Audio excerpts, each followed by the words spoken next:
North Dakota State coming off of a weekend in which they took 2 of 3 away from the Omaha Mavericks, just down the road here a little bit, but they make their way back to Nebraska here tonight for some Wednesday night action.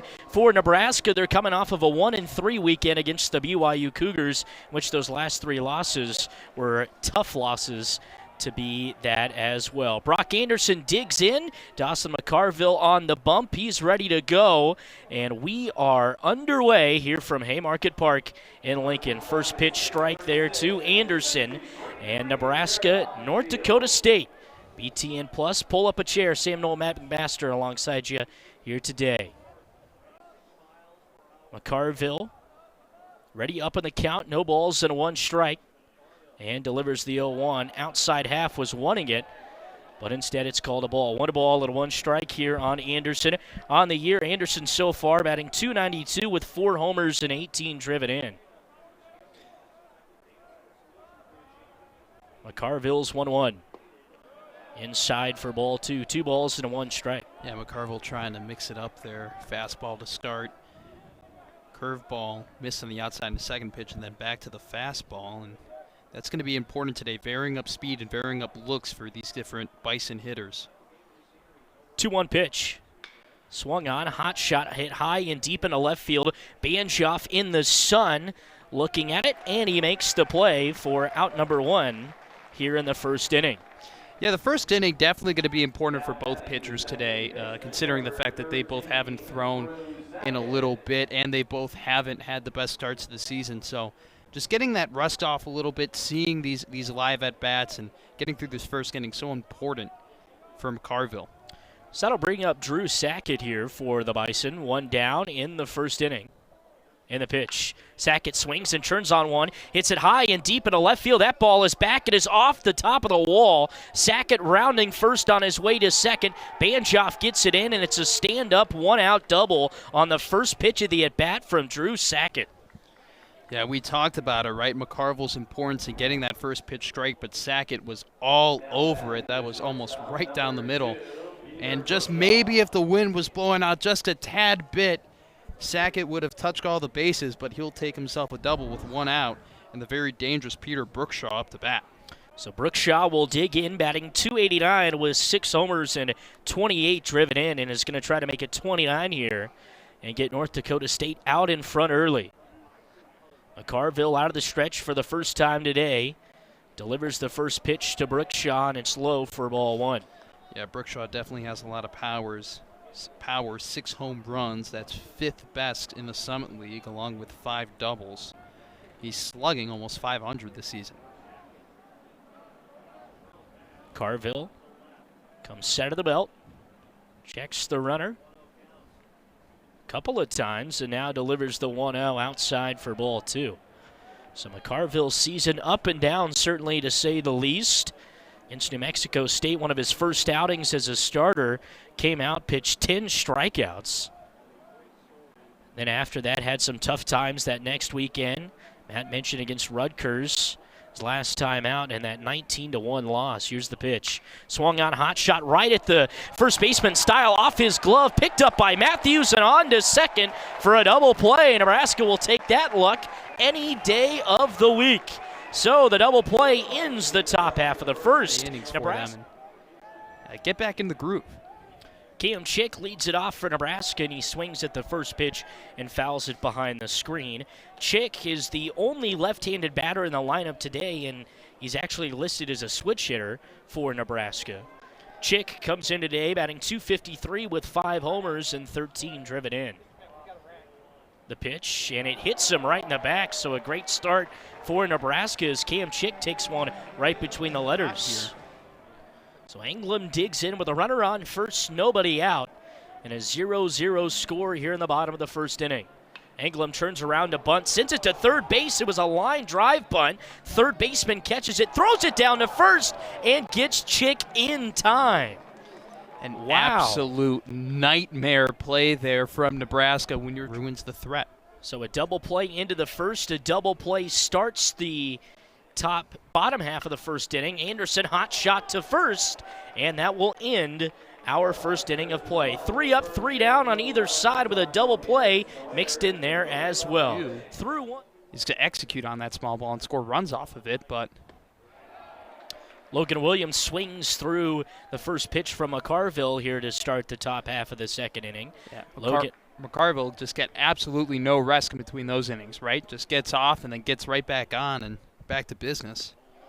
2 swings and a miss from the dangerous Logan Williams, and mentioned him at the beginning, but Williams batting .302 on the year with 10 home runs. That leads all Summit League players this season. Carville has him down to the count, no balls and 2 strikes. And tries to go back outside. That one goes in the dirt, though. 1 ball and 2 strikes. And McCarville has a couple pitches to play with here, but you still have to make them competitive, right? You definitely don't want to hang anything in the zone here, but you definitely just don't want to throw stuff in the dirt. Here's the pitch, hot shot in between the shortstop and the third baseman, Cervantes and Anderson. And on with a single to start inning number 2 is Logan Williams, and he continues to raise that average after a tough weekend. Yeah, just a great hidden approach there from Williams.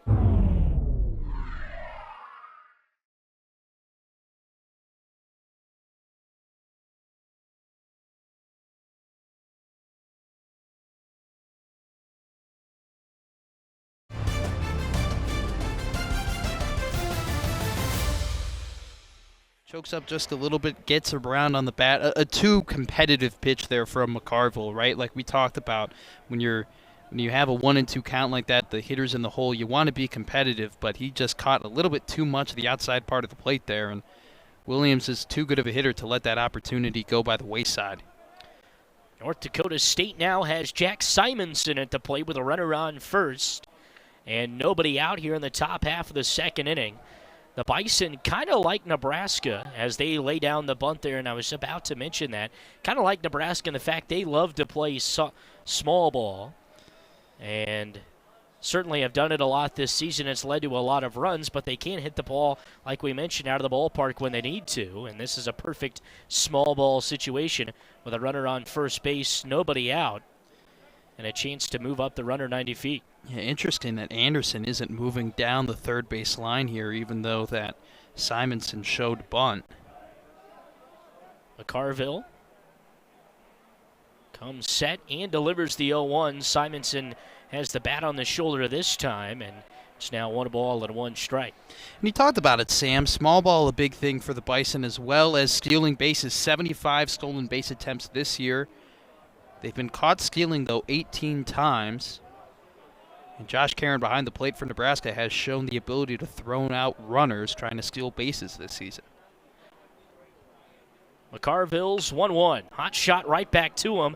Bobbled. He'll go to second for 1. Matthews to first for 2. No. So Nebraska can't turn 2 double plays to start the game as McCarville wanted to go. He did get the lead runner, though, which is a big deal. Has kind of had to deal with a little bit of just a hot shot, came right back, and it was an awkward position, Matt, for him to feel that ball. Absolutely. I mean, whenever the ball is hit right back to the pitcher, it's very awkward. That's something that you don't expect to come at you, especially when you're finishing your follow-through there. But good job for McCarville to regain his focus and throw and get the lead runner out, but good running by Simonson to still have a runner threatening for the Bison. So now to bring up Charlie Hesse as Hesse looks at a strike. Runner on first base, 1 down for the Bison. Top of the second inning, no score. Couple of funky double plays into the top and bottom half of the first inning. And could have a chance here in the second inning as well. The pitch, and rolled off the bat of Hesse there down the third baseline foul. No balls and 2 strikes.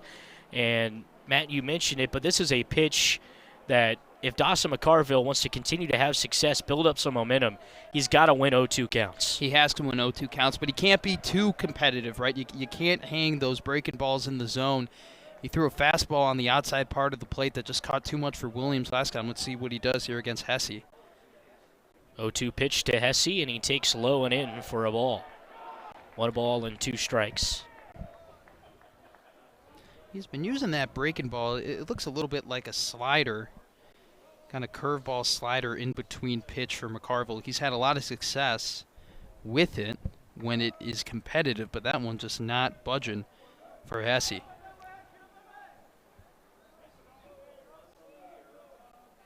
Carville's 1-2. Hot shot towards short. Picked up there by Cervantes on the dive. Throws it, and it goes around Matthews into right field. Moving up to third base is Simonson.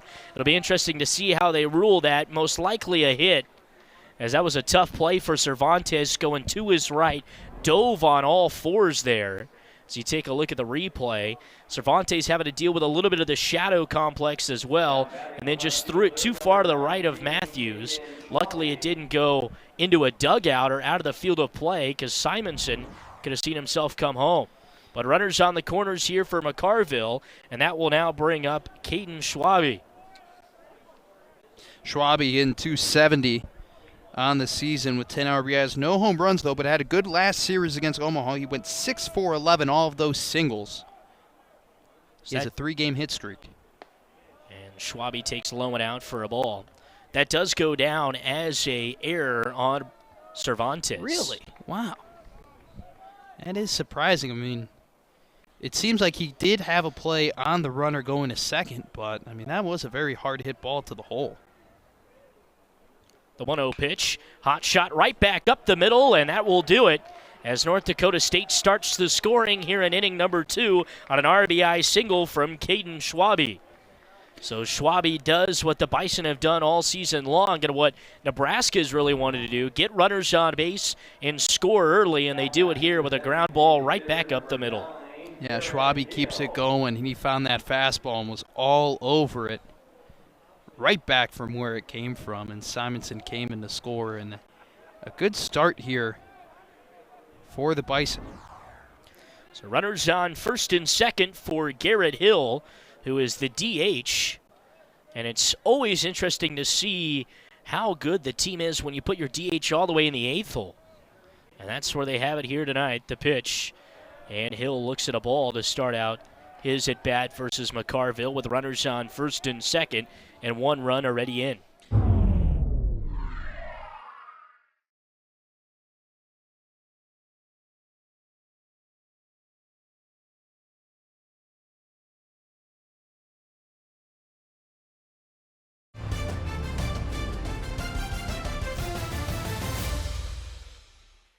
Yeah, Hill coming off a good game against Omaha in that first game of the doubleheader. He went 2 for 3 with a walk.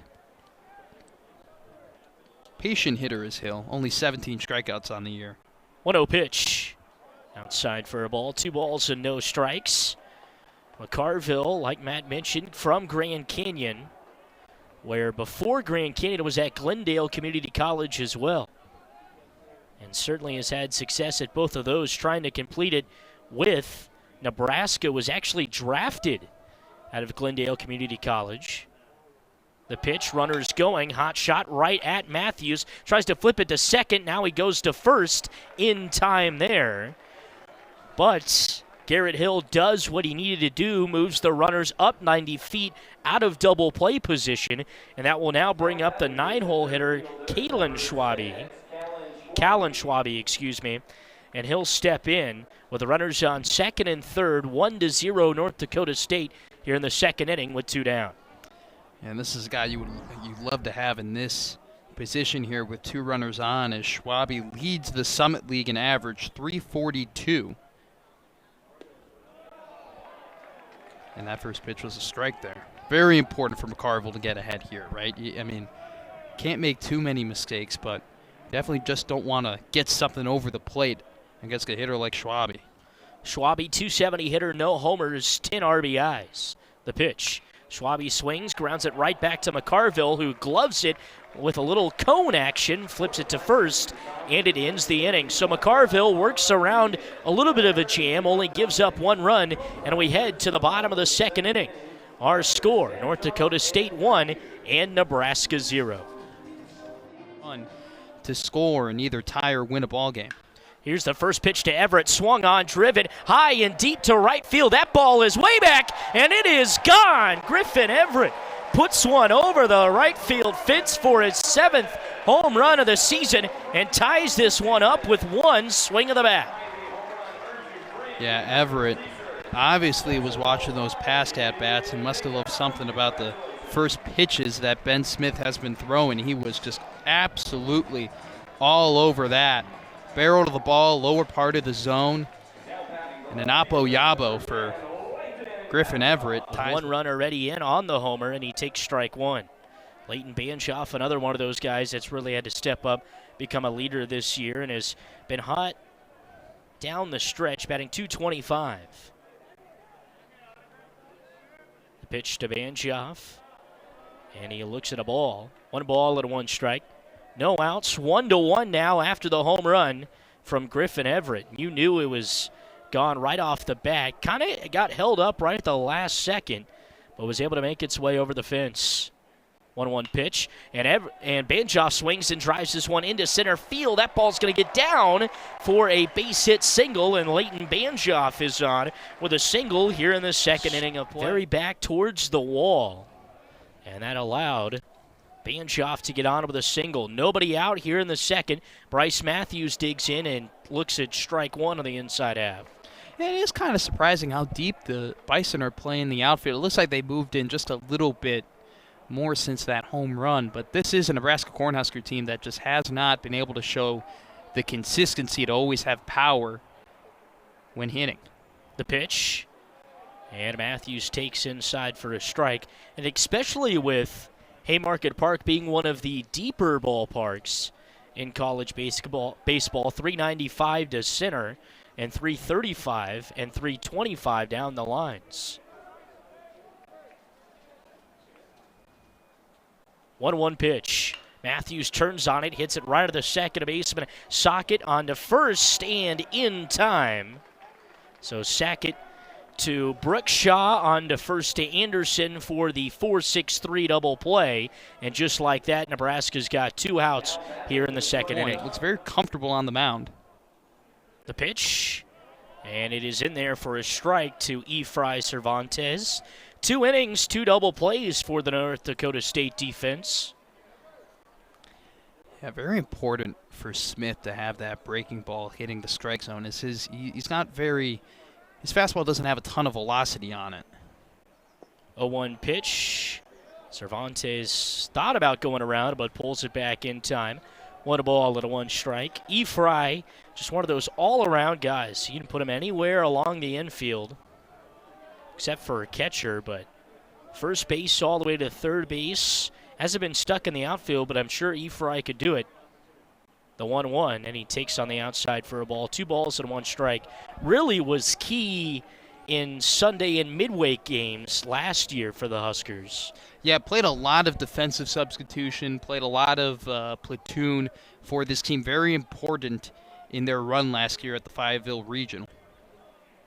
And has continued that role this year. 2-1 pitch, and the dirt for a ball. 3 balls and 1 strike now here on Efrain Cervantes with 2 down. Yeah. And for Ben Smith, that is not at all what he wanted to do there. Get down in the count, 3 balls and 1 strike with 2 down. And Efrain already has a good eye, but, you know, Smith definitely making it way too easy on Efrain to lay off at these pitches. 3-1 pitch, shot towards short. Brookshaw in the hole, on to first, and in time.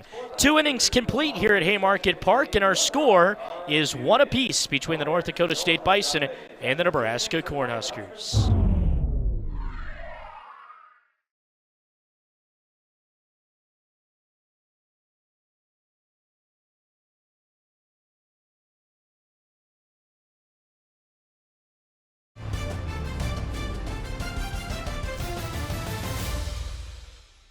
And you got to give it to McCarville. That's kind of been the one thing he's been good at this year is pitching with guys on base. He doesn't want to do it, but he's been pretty good at it. And Anderson hit on the inside part of his leg there after showing bunt.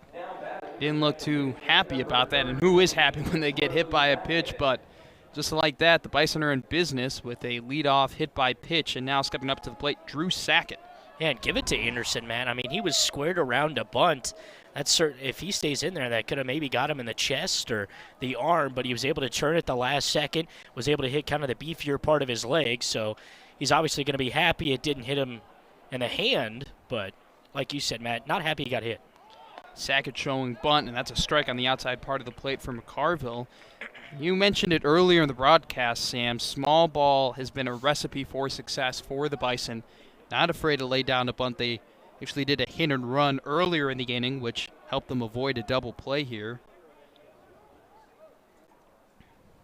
Carville. Wind up and the pitch. That swung on and driven deep to left field. And that's a home run for Drew Sackett, and he'll bring home Brock Anderson, and he'll make it a 3-1 ball game in favor of the North Dakota State Bison. Have yourself a home run, Drew Sackett. He turns on that one right away and drives it all the way out to the flag posts out there in left field. That's got to be at least 420 feet, but he just turns on the pitch right away, was way out in front of it, and just drills it. Not the way Dawson McCarville wanted this inning to go. Hits the first batter, gives up a home run, and now McCarville's just trying to get out of this inning with no more damage.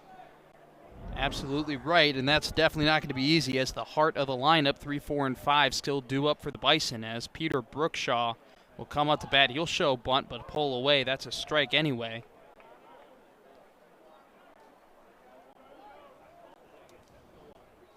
And on that last pitch, McCarville just hung a breaking ball at the top of the zone, and Sackett made him pay here as he winds up delivering. That's a ground ball to Cervantes, and he'll throw it over to Style for the first out.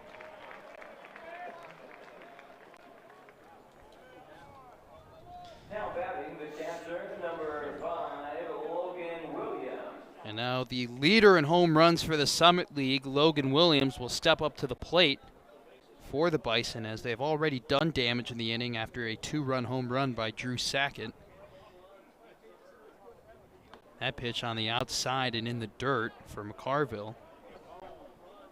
Williams singled in his last at-bat. He had a tough outing against Omaha over the weekend, went 1 for 10 with 5 strikeouts. But he swings on that one over to Cervantes. He picks it up, jumps in the air, Style will stretch, and he is out. A great play by Cervantes and a great stretch by Styles to get Williams out at first. As now there are 2 outs in the top of the third. Yeah, Cervantes had one kind of go right between him and Anderson, so he just shifted over maybe a step or two, and there was able to get on that one. It was a great ball to kind of do what he did, jumping up in the air and throwing it across the diamond. It was a high bouncing ball, and he's able to complete the play. Great job by Ephraim. Carville's first pitch is swung on by Simonson, but fouled on the third baseline. Simonson reached at a fielder's choice in his last at-bat. He ended up scoring as well. Carville quick to deliver. That swung on, hit to Cervantes once again. It eats him up a little bit, but he'll gather, throw it over, and gets the out. Ephraim Cervantes backing up his pitcher there to get all 3 outs in the inning. But the Bison walk away with 2 runs after a Drew Sackett homer, and we'll move on to the bottom of the third here on Big Ten Plus. But still a very nice outing here as Josh Karen, the freshman from Wisconsin, takes the batter's box for his first at-bat. That first pitch in there for a strike from Smith. He's only given up 1 run on 2 hits thus far. The pitch is on the outside and got Karen fishing. So now he's down 0-2.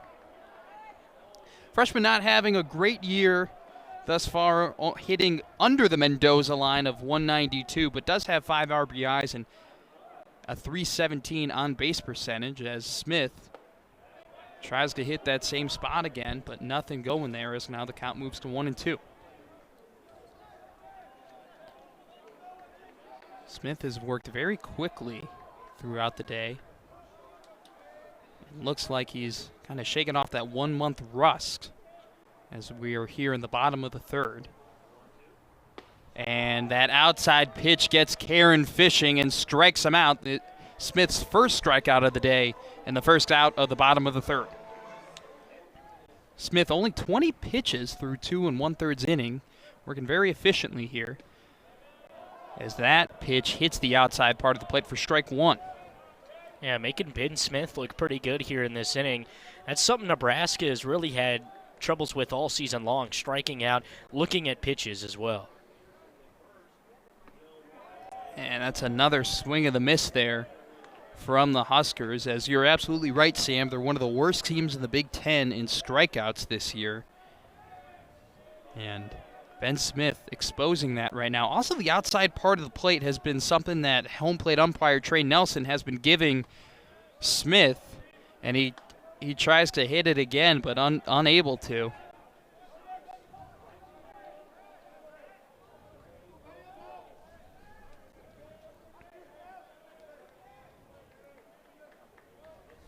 Style in the box here. 1-2 is the count, and he'll swing and a miss. And a second strikeout for the game and of the inning for Ben Smith.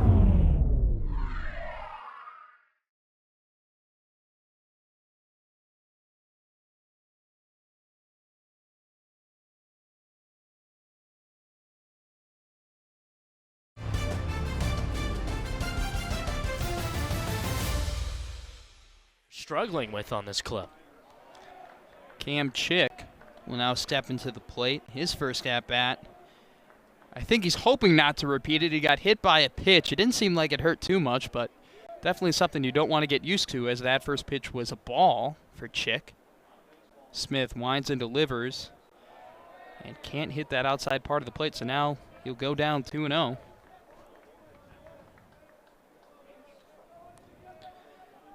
Chick hitting .253 on the season. Has a couple home runs and 13 RBIs. As that ball is hit high and deep into center field, moving back on it, back at the wall and over the fence.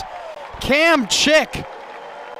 It seemed like for a second that was going to be a routine fly ball, but it kept carrying back, and Cam Chick will touch them all and bring the Huskers within one here. Yeah, Matt. Just like that, as now Garrett Anglem will step up to the plate.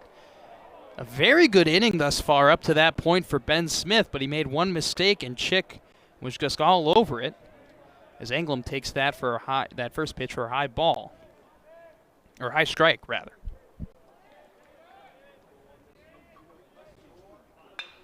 It's a ground ball will get through, as Sackett can't get a glove on it.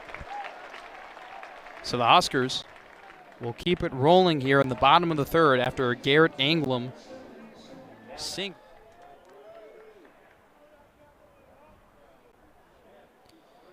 And that ball is hit into right field, and Anderson will keep the train moving here with a single, as Anglem will move up 90 feet to second base. 2 strikeouts to start, but since then has given up a home run and 2 singles, as that pitch is low for a strike. Anderson on first, Anglem on second for Griffin Everett, who's hitting .282. Highest batting average in the lineup today. Smith will wind up and deliver. That swung on and hit to right field. Jack Simonson moving in on it. He can't get it, as Anglem will score and Anderson will hold up to third, and now that's bobbled by Sackett, so Anderson will come in to score, and the Huskers have taken the lead here in the bottom of the third inning, as Jack Simonson couldn't get to the ball in right field, and then Sackett could not hold on to it on the cutoff, and just like that, Griffin Everett will bring in 2 runs for the Huskers. And Nebraska responds from the 2-run shot by Sackett with 3 of their own here in the bottom half of the inning. Pitch from Smith to Banshoff, low for a strike. Lower part of the zone for a strike, as Banshoff singled in his first at-bat. That goes down as an error for Sackett there out in the outfield, so tough for him. It absolutely was an error. It's interesting, though. Everett still might have made it to second without the error, but now as Banshoff swings, and that's a high fly ball to Schwabe in left field, but he'll get under it and secure it for the third out, as our thought is interrupted there, as the Huskers score 3 runs on 3 hits, a home run, a double for Griffin Everett. Couldn't ask for a better way to start the game if you're a fan. Absolutely, as that first pitch from McCarville will be in there on the outside part of the zone for a first strike. Going to be interesting to see if McCarville starts hitting the outside part of the plate on right-handed hitters, as that was something that Smith was able to take advantage of in the bottom of the third inning, as Trey Nelson, the home plate umpire, seems to favor that part of the plate here, as that pitch is low for a ball. 1-1 is the count for Charlie Hesse, who singled in the second inning. That's something that pitchers have to notice a little bit. How is the home plate umpire not only reacting to your pitches, but the opposing pitches of the other pitcher as well, as McCarville will throw that for a ball on the outside part of the plate. Yeah, Matt, and even in the major leagues, and I'm sure here a little bit in college, if you see an umpire 2 or 3 times, the pitchers get a scouting report on the umpire. Okay. Along with everyone else in the lineup just going, hey, you know, last time you pitched and he was behind the plate, he called more outside than inside. And that is in there for a strike on the lower part of the plate, and Charlie Hesse having a couple words with Nelson there, not too happy in particularly about that call, as now the count goes to 2-2. And it's not just for Nebraska. He's been calling that for North Dakota State as well. As that is ground ball to Bryce Matthews, who'll pick it up and throw it over to Jack Stile for the first out of this top of the fourth inning. A lot of ground balls today induced by Ben Smith. Hasn't had a ton of fly balls today. At one point, 3 straight outs were fielded by Efrain Cervantes, and that one was grounded over to Bryce Matthews, who has had a little bit of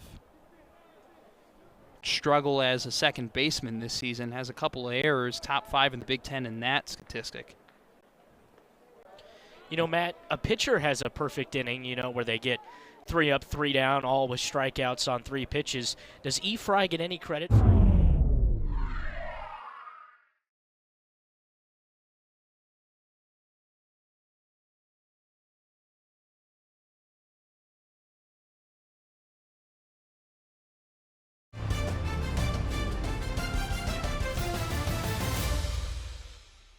Fielding all 3 ground balls. Is there a perfect inning for a fielder? That's a great question, Sam. I have no clue, as certainly Caden Schwabe showed bunt there, but that was a strike. 1-1. I mean, maybe. Yes. Is there an immaculate inning for a fielder? I would consider that an immaculate inning. I mean, you field all 3 outs. And also, too, they weren't easy outs as well, as McCarville will pitch there, and that's on the outside part of the plate for ball 2. I mean, not that we were going to show the replays, but they were 3 very difficult outs. At one point, Cervantes had to get up in the air and throw it over. Yeah, Derek Jeter type play. Exactly. Almost. Maybe a little unnecessary, but still all in great spectacle here as the 2-1 count, and that's strike number 2 for Caden Schwabe, who had a single in the second inning. Schwabe hitting .270. Has continued his hitting streak to 4 games in a row now. Still swinging a very hot bat here as he'll ground that ball to Bryce Matthews, who'll scoop it up once again and throw it over to Jack Stile for out number 2. I don't want to jinx us here, Matt. Sure. But Matthews has fielded the 2 outs to start this inning. So Matthews is 1 out away from a quote-unquote immaculate inning. Is this going to be maybe it's a Noel McMaster made statistic, an immaculate fielding? That'd be quite funny. But if we get it on Baseball Reference, I swear. I'm going to write a letter to Bill James as Garrett Hill, who grounded out in the second inning, the designated hitter for today, will step up to bat.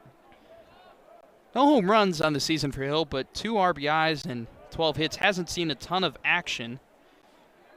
This is actually only his 47th at-bat of the season, as that pitch is a ball from McCarville, who's working smoothly through this inning. And that one is low for another ball. So 2-0 the count here for Hill.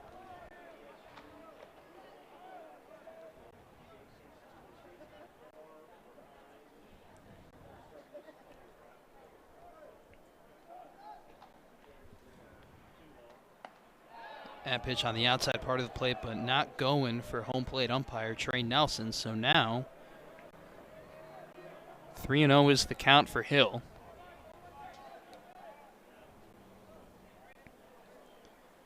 And that'll, and a strike 1 for Dawson McCarville there, as I think a lot of people thought Garrett Hill had the 4th ball and was able to take his base, but Trey Nelson, the home plate umpire, disagreed there. So now the count is 3-1, and that maybe just nicked the lower inside part of the plate, but as McCarville will deal again, and he'll hit the outside part of the plate this time, so now we're full.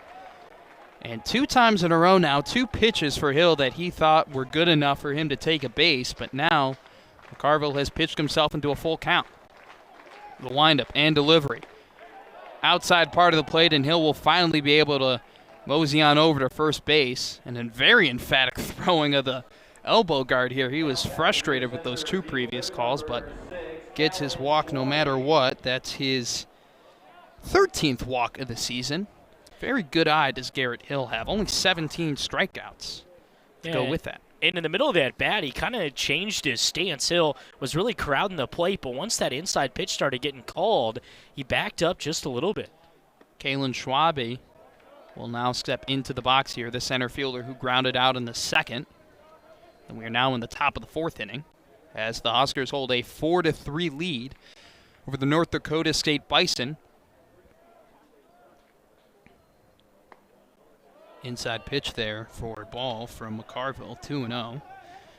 McCarville has, up to this point, had a pretty smooth inning. 2 ground balls induced to Bryce Matthews for 2 easy outs, and now the Huskers will have a meeting at the mound here as Garrett Hill stands on first, and McCarville will miss on the outside part of the plate. And you're absolutely right, Sam. He's beating around the bush here on the strike zone. Not bad pitches necessarily, but not ones that are fully in there for strikes, as he'll deal again, and that will be in there for a strike. So 3-1 is now the count for Kalen Schwabe.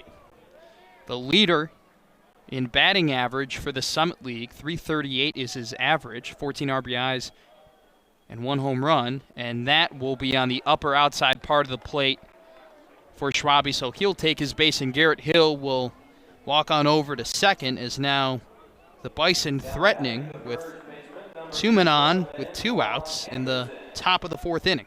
Yeah, and this is tough for McCarville. Gets the first 2 guys out, goes with a long at bat with Garrett Hill, ends up being a walk, and there he plunks Schwabe, and now he's got to deal with the top of the order when really he could have been done. And Will Bolt's making his way out, and that's going to be it for Dawson McCarville, most likely. 2 men on, Garrett Hill on second, and Kalen Schwabe on first for the Bison, as Hood will deliver, and that will be in there for a strike. And I like the move by Will Bolt to go to the bullpen early. You know, Dawson McCarville hadn't racked up. I mean, he had a lot of pitches, but not to the point where you were really worried about him. But every game from here on out is a 1-game playoff for Nebraska. Hood looking to Hill on second. He will now wind up and deliver. That slapped fouled on the third baseline. Heads up. And now the count will go to 0-2. You're absolutely right.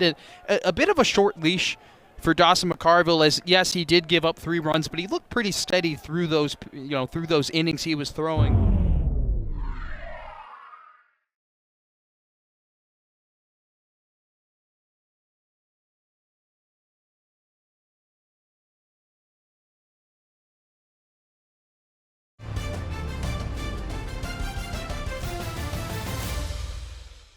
But it's always a good move to pull the leash a little bit too early, especially when your pitcher is having a problem with control like McCarville was, as now Hood will wind up here for the 0-2 count. Looks at Hill to second.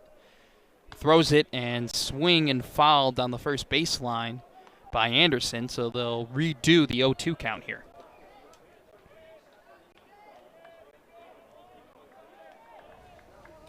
Two on, 2 out, top of the 4th. Nebraska leads the Bison 4-3.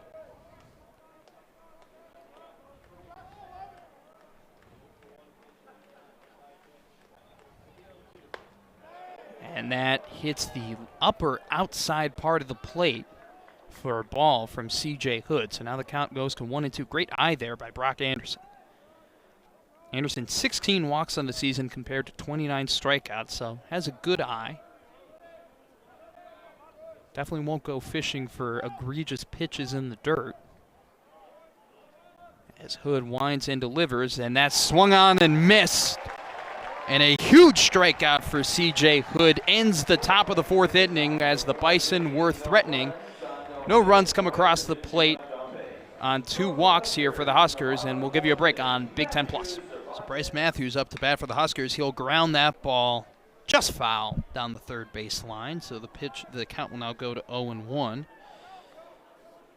Matthews grounded into a double play in his last at-bat. Danielson in his last outing, 2 innings pitched, 3 earned runs, 3 hits, 1 walk, and 2 strikeouts. That was about 11 days ago. As he'll get back to work here with an 0-1 count. Swung on and missed there from Matthews. Foul tip. No one out, no one on, no one out here in the bottom of the 4th inning for the Huskers as they lead by 1 run against the North Dakota State Bison. That's ground ball over to Brookshaw. He'll pick it up and throw it over to Anderson. He'll stretch and get Matthews out. And that's the first out for Joey Danielson on the day. And was able to get it, trying to now get it done with a bat, looking at bunt here on the first pitch. Shows bunt, but pulls away at the last second for ball number 1. There's Cervantes, who's hitting under that Mendoza line. Not the only one on this Nebraska Cornhusker lineup today. Actually, the 7, 8, and 9 hitters all under that 200 mark. As Danielson will get into his delivery here with a 1-0 count. And that will be on the outside part of the plate for ball 2 for Cervantes, the senior from Tucson, Arizona. He's had a bigger role this year after being the platoon defensive guy last year for the Cornhuskers in their incredibly successful campaign. As that pitch will find the upper far out part of the zone for Danielson, so the count will now move to 2-1.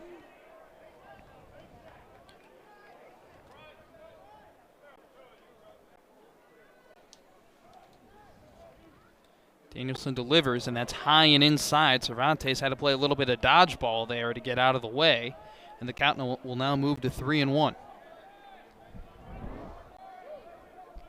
Just dive, duck, dip, dive, and dodge. I think I got that quote wrong, too, there, as Danielson misses on the inside part of the plate as Cervantes will take his base. He's got to come up with something big here. Cervantes takes a sizable lead, fakes like he's going, and then that pitch was swung on by Karen and fouled back. That was very interesting to see from Cervantes. It looked like he was taken off for a second, but held up. Cervantes, no stolen base attempts on the season, so it'd be interesting to see if he'd run here against the Bison and catcher Logan Williams, as the count is now 0-1 against Josh Karen, freshman from Wisconsin. The number 2 catcher in Wisconsin as a senior, as that pitch is swung on and hit sharply down the left field. It'll get down. Cervantes will round second, and he'll go home. Cut off thrown, and nope, he's going to be held up.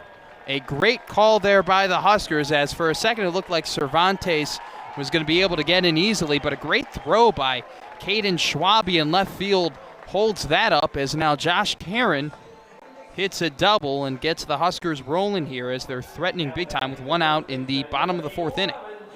Yes, so Cervantes on third, Karen on second for Jack Stile, who struck out swinging in the 3rd. He'll show bunt.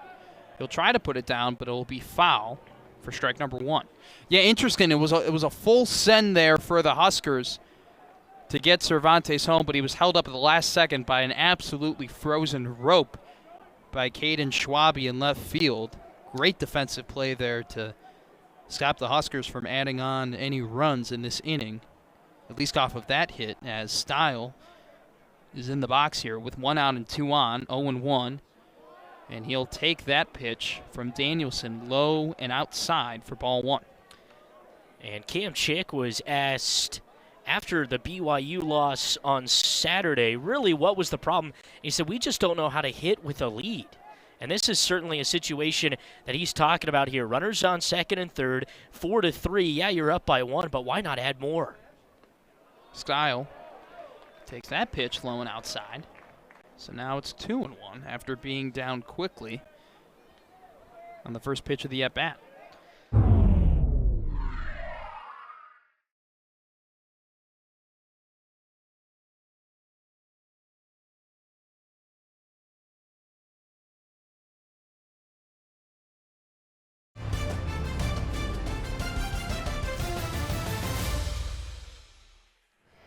And, Matt, we talk, Nebraska obviously having a disappointing season, but it's not like they've been terrible in some certain situations. In situations like this, they just haven't had some balls go their way.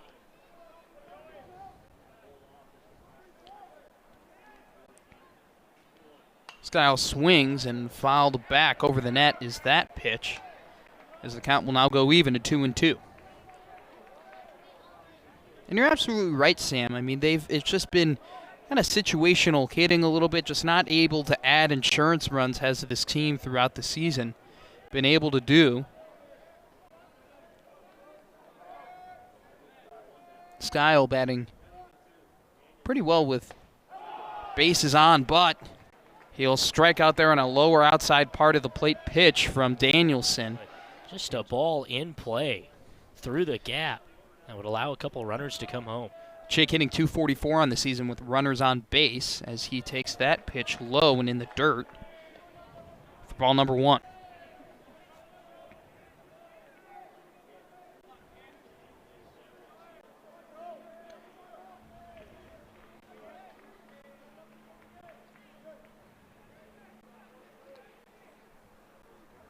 Danielson, 16 pitches in this inning, will wind up and deliver, and that's on the inside part of the plate this time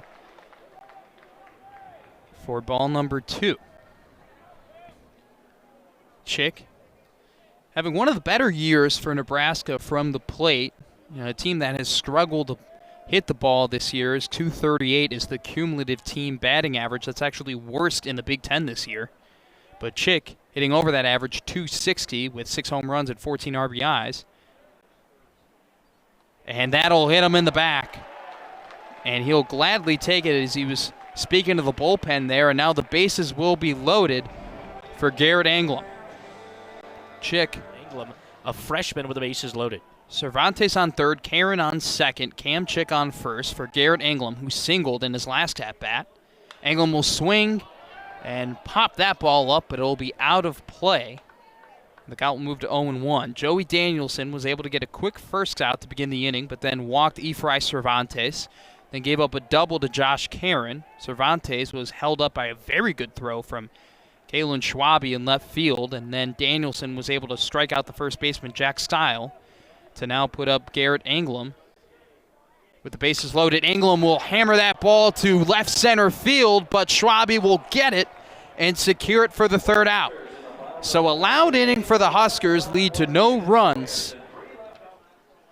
And the pitch, and Sackett takes strike 1. Sackett hit a ball 420 feet at least, all the way up to the flagpoles in left field. His last time up, it was a 2-run shot that put North Dakota State in front, 3-1. Here's the pitch. That's outside for a ball. 1 ball and a 1 strike. Yeah, Sackett could easily have 2 home runs today. Is that, you know, if you remember, his double in the first actually hit the very top of the wall, just over the 356 sign in left field. So having a very good day from the plate is he. 1-1 pitch, swung on and missed. 1 ball and 2 strikes down to the count is Sackett. C.J. Hood came in last inning with runners on first and second and 2 down and was able to strike out a red-hot Brock Anderson. And now he's got Sackett down to the count, 1 ball and 2 strikes. And the pitch. And low and out for a ball, 2 balls and 2 strikes. Nebraska shifted over towards the left. Bryce Matthews playing straight up the middle. And then at short and third, Cervantes and Anderson really playing the normal positions. Matthews really the only one shifted. The pitch. And that's low and outside in the dirt for a ball, 3 balls and 2 strikes. And Jack Stile playing 2 or 3 feet off of his normal playing position. Yeah, the huge hole between Matthews and Stile in the infield. Hood definitely probably instructed to work the inside part of the plate here, not allow Sackett to hit it on the opposite part of the field, but he'll miss there. So he gets Sackett down to the count of 1 ball and 2 strikes and delivers 3 straight balls for a walk. And so Sackett leads it off here in the 5th inning with a walk, and that'll now bring up Peter Brookshaw. Brookshaw 0 for 2. He was the one that lined out in the first inning. It went off of Jack Stiles' glove into the mid of Bryce Matthews for an out, in which they were able to pick over to second base and get Sackett And Sackett thought that was down the line. So a double play. He was a part of that in the first inning and then grounded out in the third. And here he is in the fifth with a runner on first base and nobody out. Pitch looking to bunt, and he fouls it off behind him. Matt, tough day bunting for each team. Nebraska had one skyline drive, and it seems like anytime anyone has went to bunt, it's either been a foul ball or they take it for a strike. Well, yeah, both teams working, on the very outside part of the plate or the very low part of the plate for the most part in their pitches, and those two types of pitches definitely are the hardest to put down a bunt for. So, it's kind of surprising how good these teams are at bunting. They're unable to do it, but... Hot shot to Matthews. Has it go off his glove, picks it up, underhands it to first in time. So could have had a chance to go to possibly. It was to his glove side, though, so it would have been very tough to go to second. Would have been a long throw. So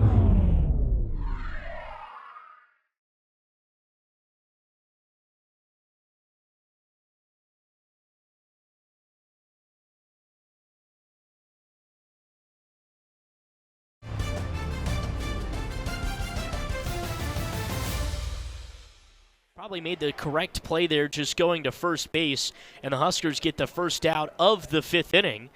And now stepping up with the runner on second base and one down, it's Logan Williams, the always dangerous Logan Williams, who extended his average to .306 with a single in the second inning. Pick back to second base, got him in a rundown. Matthews down to Anderson, and they got him. Drew Sackett took off, kind of a little delayed steal action. And I don't know if Sackett got tripped up a little bit or if he, in the end, he just took off. It was almost a little delayed steal. And C.J. Hood read it all the way, threw it to Matthews, who throws it to Anderson and gets him out. So the second time Sackett has been thrown out on the base pass today, and just like that, C.J. Hood has the bases cleared with Logan Williams at the plate and two down. The first pitch to Williams is in there for a strike. It seems like Sackett was just incredibly aggressive on his lead on second. I don't think it was a delayed steal more than just Bryce Matthews screaming at C.J. Hood, telling him to give him the ball, and a great throw from Matthews and an even better tag from Anderson to get Sackett out. The pitch inside for a ball. One ball and a one strike now here on Logan Williams. Williams, 1 for 2, was a part of that fielder's choice that he was called out on the base pass in the second inning. Here he is now with the bases empty and a 1-1 count. The pitch from Hood. Outside for a ball. 2 balls and 1 strike.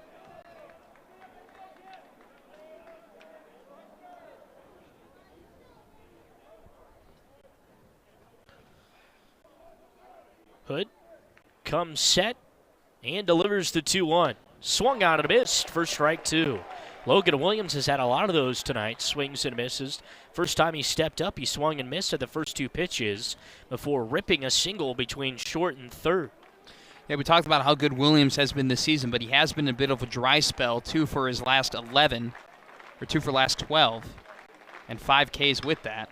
Swung on, fly ball, hit high and deep near the right field line, making its way out of play. Goes off of the playground area and bounces up onto a shed here at Haymarket Park. It's very interesting. We've seen C.J. Hood with that ability to kind of up his fastball when he wants it. He's capped out at 92, but we've seen a lot of 89, 90. He did on the previous pitch before that foul to get that swing and strike from Logan Williams, but he also has a really nice slider. Hood comes set at the letters and delivers the 2-2. Hot shot fly ball again, making its way down the right field line and out of play. 2 balls and 2 strikes. That pitch, here on 93 miles an hour. And Williams just has been unable to catch up with it there. That one in the lower part of the zone. But Hood's got to be a little bit careful throwing that pitch too often against such a great power hitter like Williams. 2-2 pitch. High and outside for a ball. 3 balls and 2 strikes now on Logan Williams. A little game of cat and mouse here between C.J. Hood and Logan Williams with 2 down. Long at bat for Hood, probably the longest one he's had so far. A couple of foul balls, some great pitches from Hood as well. 3-2 pitch, outside ball 4. So another opportunity there. C.J. Hood got down early, but came back, got 2 strikes, and that's his second walk with 2 strikes in the inning, Matt. Well, I don't think it's necessarily he doesn't have a strikeout pitch, because I do think his breaking ball, which is it definitely doesn't have the break of a curve and more of a speed of a slider, but doesn't completely slide. Whatever you want to call it, it definitely does have the movement to the strikeout pitch, and he threw it twice there, but both times it was just non-competitive pitches from C.J. Hood, and such a good hitter like Logan Williams has no problem laying off those pitches and taking his base. So Nebraska was able to get an out of the base pass last time. Can they do it again? And the first pitch here to Jack Simonson is high and outside for a ball. 1 ball and no strikes here on Simonson. Yeah, once again, he throws that breaking ball. It's just non-competitive, but like we said before, you can't fall in love with your fastball, especially against such a good hitting team like the North Dakota State Bison. Runner on first base, 4-3 Nebraska here in the 5th inning. High and tight for a ball, and did that get him? He's acting like it hit his hand, and he is doing a good acting job if it didn't. And Will Bolt is going to come out. We'll take a look at the replay here. And it was very high and tight. Tough to tell. And I think Will Bolt might want to challenge this. We'll see. And he's going to go ahead and ask the umpires to get together and talk about it amongst themselves. So as he went out and talked with home plate umpire Trey Nelson, who's now talking with third base umpire Bill McGuire. As Charlie Hesse will step up to the plate, but tough break there for C.J. Hood. So Hesse will step up with runners on first and second and 2 down here in the top half of the 5th inning. 4-3, 1-run Nebraska lead. The pitch, big swing and a miss from Hesse. He was wanting to go long ball there and put the Bison in front 6-4.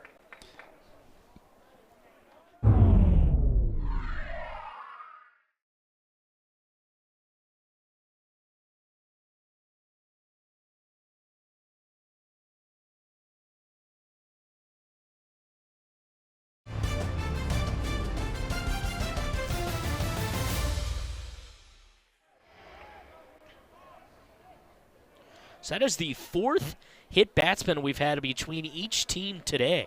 3 for Nebraska, 1 for North Dakota State.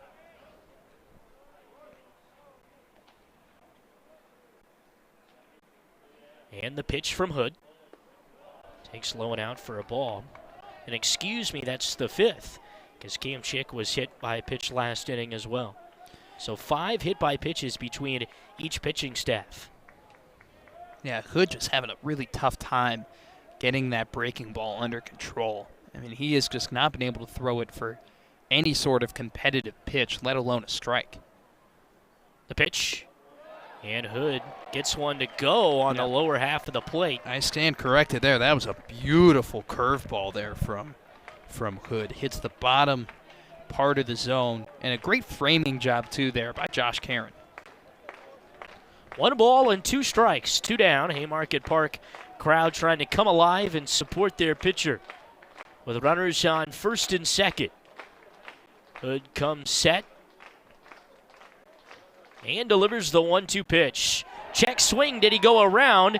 And Karen tags him. He did, and that ends the inning. So a big strikeout from C.J. Hood to end the inning for North Dakota State. Digging in to take on Joey Danielson. The first pitch from Danielson is in there, called for a strike. Anderson today 1 for 2 with a single back in the 3rd inning, in which he was able to come around and score via an error.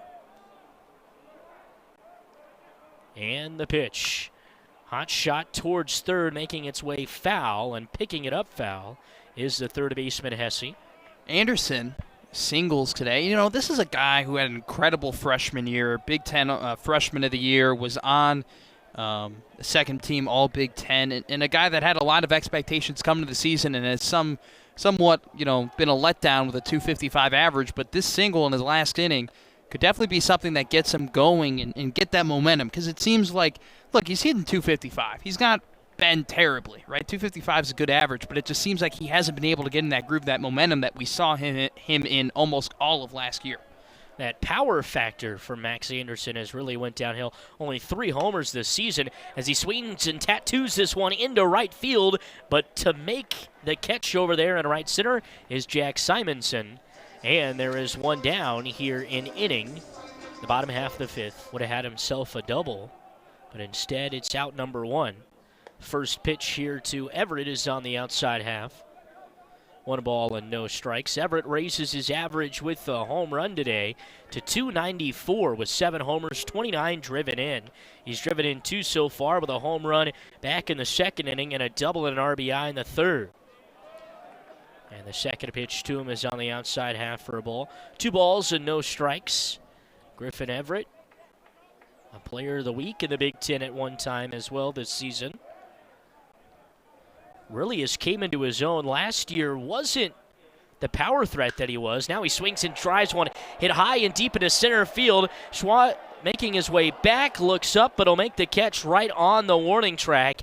And Everett thought he had himself home run number 2 of the day. Started a little bit of the trot, but then started taking over after he saw the ball was going to fall into Schwabe's glove, and it does all the way on the warning track. So the bottom of the 5th inning here for Nebraska. And swung on, hot shot right at the second baseman Sackett on to first and in time. So Nebraska retired 1-2-3 in the 5th inning. And the first man he will see is Caden Schwabe, and the first pitch to him is high and tight for ball number 1. 1 ball and no strikes. Yeah, much like Efrain Cervantes, Caden Schwabe had an incredible play in left field earlier in the game that, funny enough, stopped Cervantes from scoring in the 4th inning, and has, really kept his team in it with that play, and has kept them within a run. 2-0 pitch, inside again for ball 3. 3 balls and no strikes. So a tough start here for Chandler Benson, getting down to the count. 3 balls and no strikes to Caden Schwabe. 3-0 pitch, right down the middle and called for strike 1. Schwabe taking the whole way, just had the bat on the shoulder. This North Dakota State team coming into today 21-11, but coming off of a season. And here's the 3-1 pitch, hot shot right back up the middle and into center field, and Caden Schwabe has himself a leadoff single on a 3-1 pitch. Yeah, trying to sneak one in there in the same spot was Benson, but Schwabe was all over it. It was practically the same pitch from before, and it's almost like Schwabe hoped it was coming and knew it was coming and was able to put a barrel on the bat and get the Bisons in business with no outs. Great piece of hitting from Schwabe. So runner on first now for Garrett Hill, who is 0 for 1 with a walk today. Advanced to second back in the 4th inning, but was left stranded there. And the first pitch from Benson, squaring around a bunt was Hill, but it's too high and outside, and he pulls it back for a ball. North Dakota State coming off one of the best years in program history. Walked away with 42 wins last season and a trip to the Stanford Regional, in which they won their first ever NCAA tournament game and a win over Nevada. Hill again squares around a bunt, picked back down to first from the catcher Karen, but back in time down there at first base is Schwabe.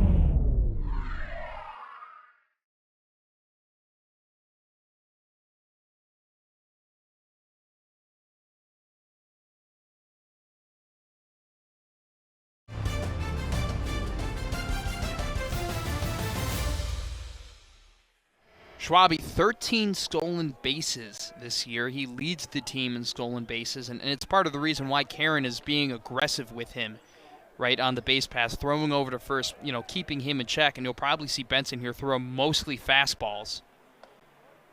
Picks back over again. Yeah, definitely having an eye on Schwabe on first base is taking up a lot of attention to the infield, just because this is how the Bison's manufacture runs, right? They get on base with singles, steal bases, and then continue, and they even bunt.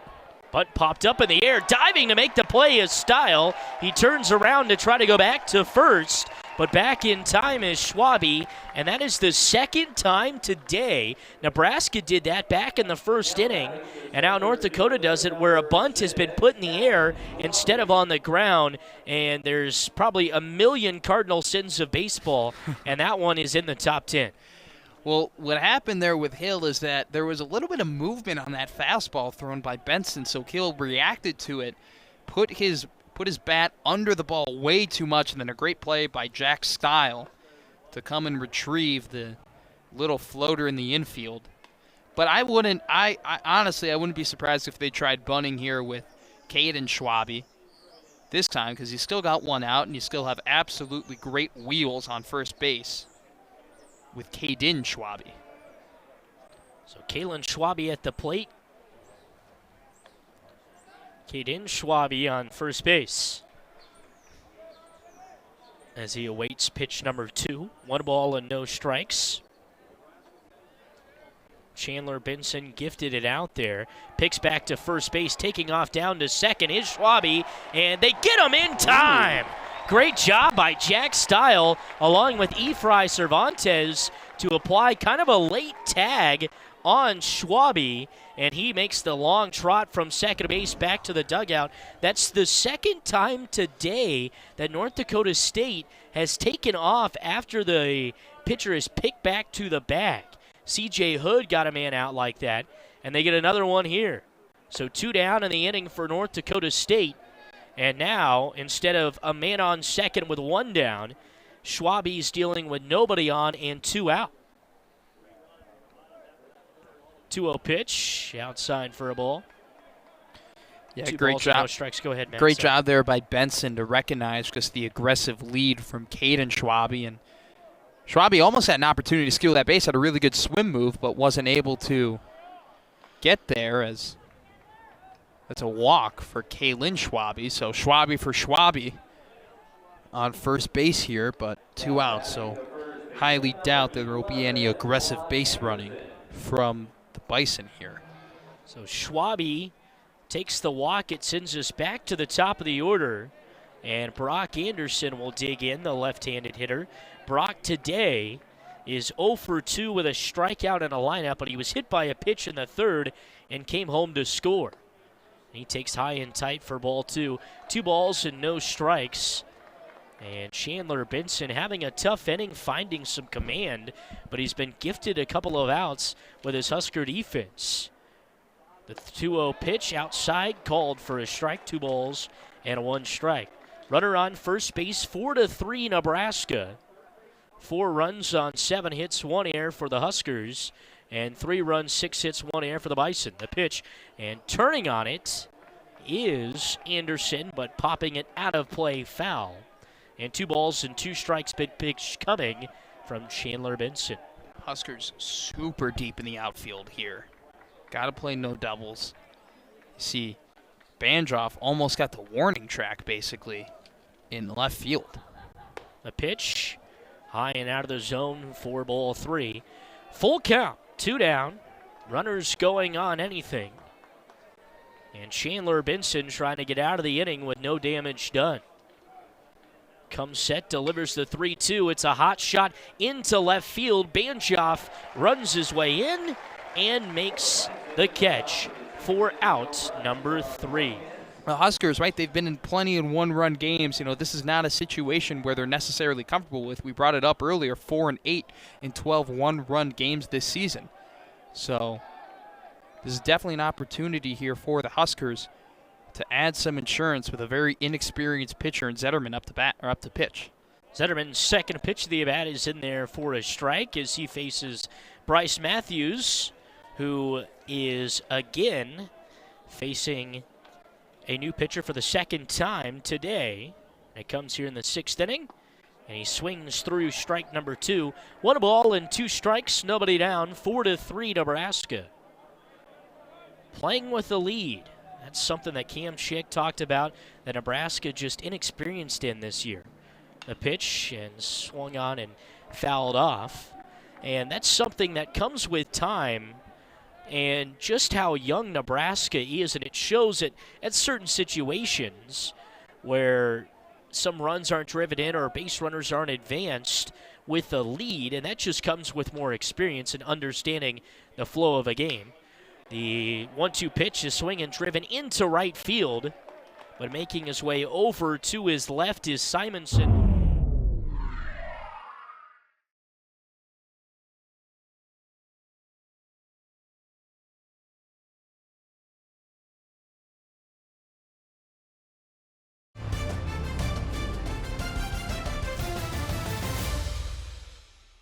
and a walk. So Cervantes made it all the way to the third there in the fourth inning, but was left stranded, and he takes high and outside for a ball. Nebraska, go ahead, Matt. Yeah, Zetterman definitely have a lot of life on that fastball, but hasn't really thrown the breaking ball all that much. Definitely something you could get away with when guys are trying to figure out how you throw, but like we said, a 90-mile-an-hour fastball isn't something you can necessarily lean on, and there he is right there with that breaking ball. Beautiful. Hits that inside part of the plate. So Cervantes, 1-1 count to him, one down. Nobody on for Nebraska here in the sixth. And Cervantes swings, gets a good piece of aluminum on that one, but drives it out of play down the right field line. And we talked about being competitive, right? Being competitive when you're ahead of the count with those breaking ball pitchers or even in the count, right? You don't want to give hitters, especially a team like Nebraska who hasn't walked all that much, free passes with errant pitches. And right now, Zetterman very competitive here. As again, Cervantes doing what Cervantes does, choking up on the bat and fouling every pitch out of play. And you can tell he has choked up on the bat a little bit, trying to find himself a hit, though. With one down and nobody on in the bottom of the sixth inning. Zetterman winds and deals the 1-2. Cervantes takes a pitch on the outside for a ball. 2 balls and 2 strikes. Great eye there from Cervantes. Yeah, change up in the dirt. A pitch that can get a lot of undisciplined hitters, especially when you've seen a lot of fastballs in the lower and inside part of the plate. 2 balls and 2 strikes, and the pitch. Low and out for a ball, 3 balls and 2 strikes. Nebraska finishing up a 9-game homestand here with the opponent, North Dakota State, as Nebraska going on the road this weekend to take on Indiana and Bloomington. North Dakota State, the 3-2 pitch, outside ball 4, so Cervantes takes a walk, but just having to be road warriors to start the season. Here's the pitch. Big swing and a miss from Karen, and he's down to the count, no balls and 1 strike. And that was something that they were successful at last year, and they have been this year, 16-10 on the road officially, and 21-11. So despite spending most of their time on the road, it's worked out for them. Well, definitely something that they're used to, that program is used to, because that isn't a new thing that you can't play, baseball in North Dakota. So they're definitely accustomed to that, and it makes them better playing on the road deeper into the seasons where, the games do mean a little bit more, come especially April, a big come conference May. series Yeah, in April exactly. on the road is something that is tough for any team all the way from the SEC to the Summit League to play in, and they've certainly figured out how to do it. But being road warriors, that's what North Dakota State has done. Last year, those 42 wins, 25 of them were on the road, so almost half. Here's the pitch. Fouled off again, and down to the count now is Karen. 1 ball and 2 strikes. Karen ripped a double down the left field line and really should have had himself an RBI if it weren't for the great play by Caden Schwabe out there in left, in which he threw it on a rope to the third baseman who was standing about 2 or 3 feet in on the infield grass. Runner on first, 1 down, 1-2 pitch coming here to Karen from Zetterman. And he takes outside for a ball. Quick pick down to first and back in time. That one was closer than I think Cervantes wanted. But great job there by Williams, kind of trying to see if Cervantes was paying attention. Runner on first for Nebraska. 4-3 Nebraska here in the 6th inning of play. Karen hoping to replicate that double he had in his last at-bat. Needed deeply right now, is it, in this inning? A pitch, and Karen fouls it off again. Nebraska's had some great 2-strike hitting here in this inning. Cervantes, even though he did work a walk, had to see some very great pitches, but fouled off quite a few of his own, and Karen doing the same thing. 2 balls and 2 strikes with only 1 out here in the 6th.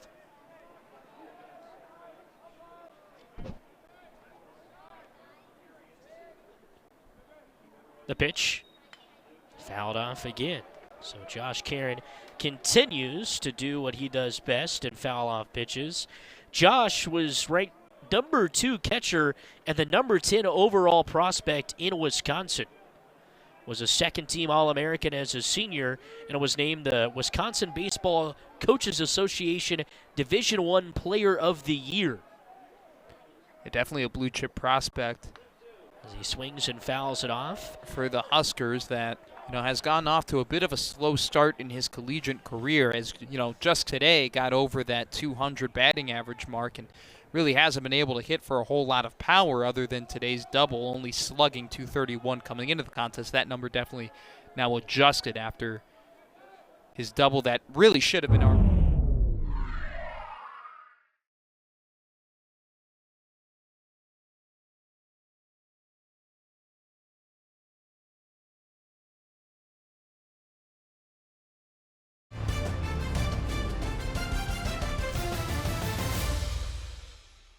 Like you said, but was not. 2-2 pitch again. Swung on, popped up, foul. This one might have a chance to get caught.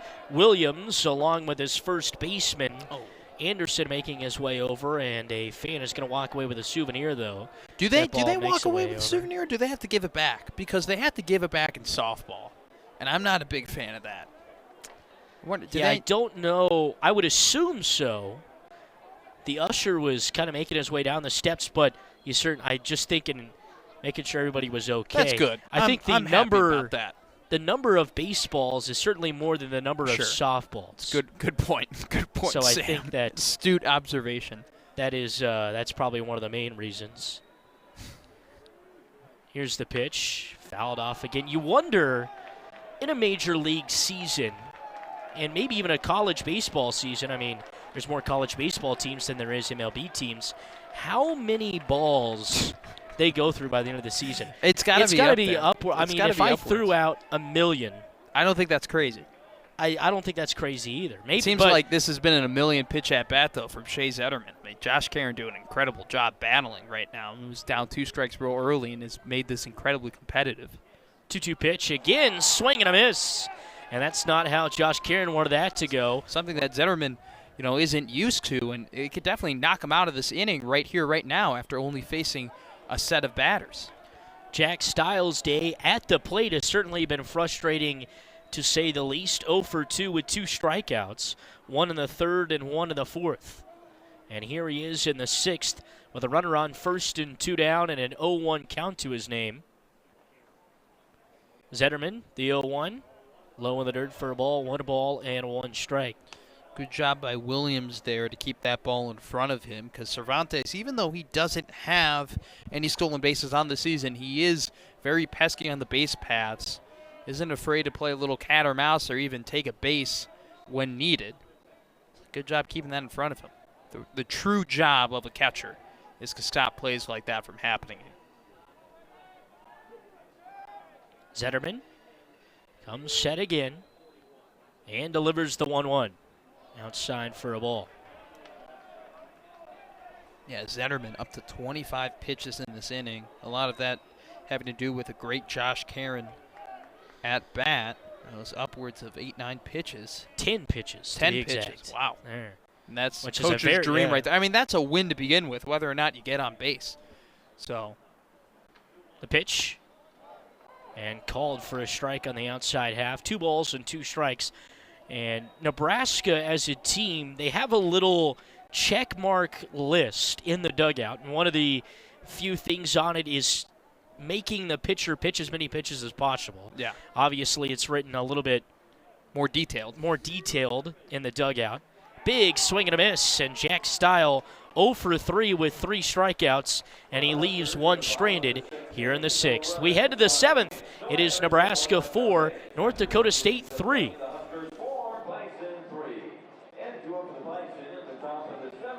No, actually, that was his second to last appearance where he gave up no runs, as that's a high fly ball hit to Anglum, and it'll drop in between Jack Stile and Anglum. So just like that, Drew Sackett will get on base for the Bison with no one out. Drew Sackett has been the thorn in Nebraska's side today. starts his day out with a double, then he hits a 2-run shot that I think is still flying somewhere. Yeah. And then he steps up, gets a walk in the 5th, and now he rips a single here in the 7th. So in the odd number innings, Drew Sackett has been the thorn in the side of Nebraska today. And we were talking about how Tyler Martin has had somewhat of a good season other than that one appearance where he gave up over half of his earned runs on the season. But just like that, a hit into no man's land gets the Bisons moving here with no outs in the top of the 7th, down 1 run as Peter Brookshaw stands in the plate here. Brookshaw will take that pitch high for ball number 1. Brookshaw 0 for 3 today. All of those ground outs, actually one of them a line out into a double play. That was that very weird play we keep referring to off of the glove of Style into Matthews, which got a runner out in the process, as the count is 1-0 here for Brookshaw. And he'll take that low, so now a 2-0 count here. Good day hitting for each side, though, Matt. Yep. And still a good day for each pitching staff. I feel like they really haven't. 4 and 3 runs is still pretty good, but not a lot of strikeouts. Only 2 for the Nebraska pitching staff and 4 for North Dakota State. Brookshaw unable to hit the outside part of the zone that time, so now the count is 3-0. And that's very interesting because North Dakota State came in and they've had struck out 230 batters this season. And that ranks 2nd in the Summit League and 32nd in the country. Yep. As Martin deals, and he'll get that one in there for a strike. Brookshaw had the take sign there, so he'll step back into the box and get going as Drew Sackett, after a little bloop single into right field, stands on first and represents the tying run for the Bison in this top of the 7th inning. Brookshaw will take that, pitch low, and just like that, 2 runners on, no one out for the always dangerous Logan Williams from Hawaii. All the way from Hawaii to North Dakota is Williams. He leads the team in home runs, leads them in RBIs, and at one point hit a home run in 7 straight games. If you were to ask manager Tyler Oaks, hey, if there's one guy that you would like in this situation here, his answer would most definitely be Logan Williams, as there will be a little huddle here.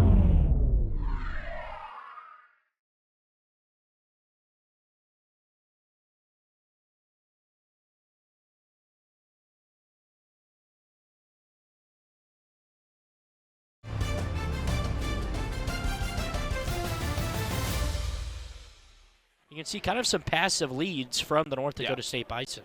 Absolutely. You see Peter Brookshaw there on first, just looking right at Tyler Martin.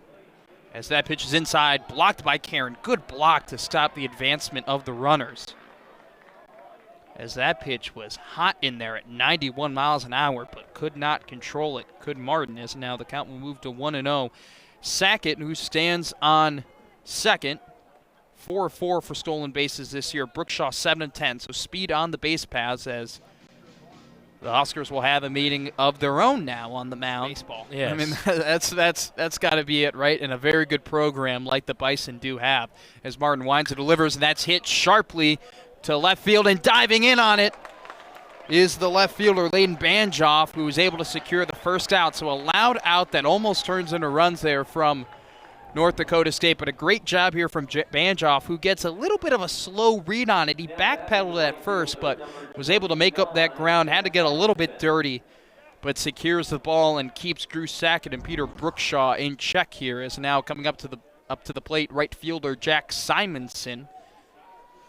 Simonson had a fielder's choice of ground out and was hit by a pitch in his last at-bat. You wonder if Banshoff maybe lost that ball in the crowd or in the lights somehow, because he really did stand there until the last possible second. Martin looking back at Sackett as that pitch is in there for strike one. I think that was more of just that was a hard hit ball, and the wind is dead, so these reads are true. And when a ball is hit that hard, it's hard to tell right off the bat unless you're super, super experienced where that's going to land. And Banshoff just had to take that extra second, but was athletic enough to get that out, as the count is 1-0 here, or 0-1 to Jack Simonson, and Martin will step off. And he is playing up against the warning track. I think if he is up, Matt, another 10 feet, that ball's down the line and scoring a couple of runs. So Absolutely. a great situational positioning there. That pitch is low for Martin, so the count will move even to 1-1 with one out here with two runners on for the Bison. Martin hasn't had a ton of experience this year, like we said, or hasn't had a ton of long outings necessarily, and has been able to kind of get in his own head a little bit and give up big innings, and he's certainly in a jam right now with 2 on and 1 out. As that pitch is inside and low for ball number 2. Yeah, ground ball, preferably to the left side, right at shortstop. Would be amazing. Even Anderson, that's what he's looking for here, as Matthews and Style kind of have a little bit of a hole between them there between first and second base. But that would be amazing. Just a ground ball to the left side if you're Tyler Martin. Simonson in the box.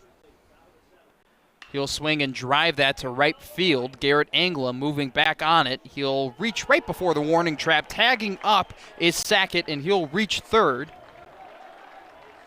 So Jack Simonson does his job and advances the runner, but still 2 outs here in this inning for the North Dakota State Bison, as that ball was carrying just a little bit. Anglem caught it right before the warning track, a little bit like that Cam Chick homer that didn't look like it was going out and just kept moving back, but it stopped right before the track for Anglem in the second. Only 1 hit through that, no earned runs, so it's just a freshman looking for an opportunity, and this is a great one here as the Bison are threatening in a 1-run gain. In the make-or-break innings, the 7th, 8th, and 9th innings of a baseball game, as Charlie Hesse steps up to bat for the Bison. He's 1 for 3 today, and he'll swing on that first pitch from Hawkins and foul it back. So the count will go to 0-1. Hawkins, the right-handed pitcher. His last appearance was the last game against BYU on the 16th of April. Before that, he had appeared against Rutgers. He does have 1 loss on the season as well. So he'll wind up and deliver here. That's swung on and hit to right center field deep. Is that ball on the warning track is Anglem, and he'll secure it for the 3rd out. So it only takes a couple pitches for Corbin Hawkins to do his job and get the Huskers out of this jam. And they still hold a 1-run lead going into the bottom of the 7th here on Big Ten Plus. Coming up for Nebraska, so we'll see if they can do anything for it. And even though Drew hasn't had a lot of opportunity necessarily, yes, 11 appearances, but only 12.2 innings pitched, very improved from last season where he had a 4.37 ERA through 22 2/3 innings pitched. But his control has gotten so much better since then, as that pitch is on the outside and will make the count even 1-1. Last season, 23 strikeouts, 17 walks.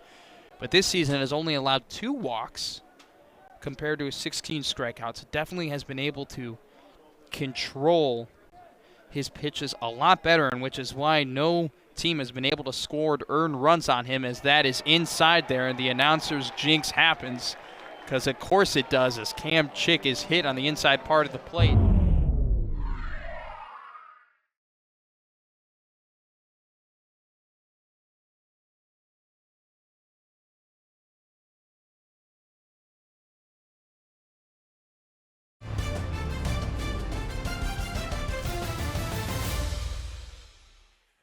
He was 1 for 3 today with a single. And the Huskers are threatening here with no outs in the bottom of the 7th. That pitch is low for a strike there from Drew. Drew also has 5 saves on the season for the Bison. That leads the team. His last appearance was against Omaha, where he allowed 0 runs on 2 1/3 innings pitched with no hits here, as he is up ahead 0-1. And he'll miss low that time on a 92-mile-an-hour fastball. He'll make it 1-1.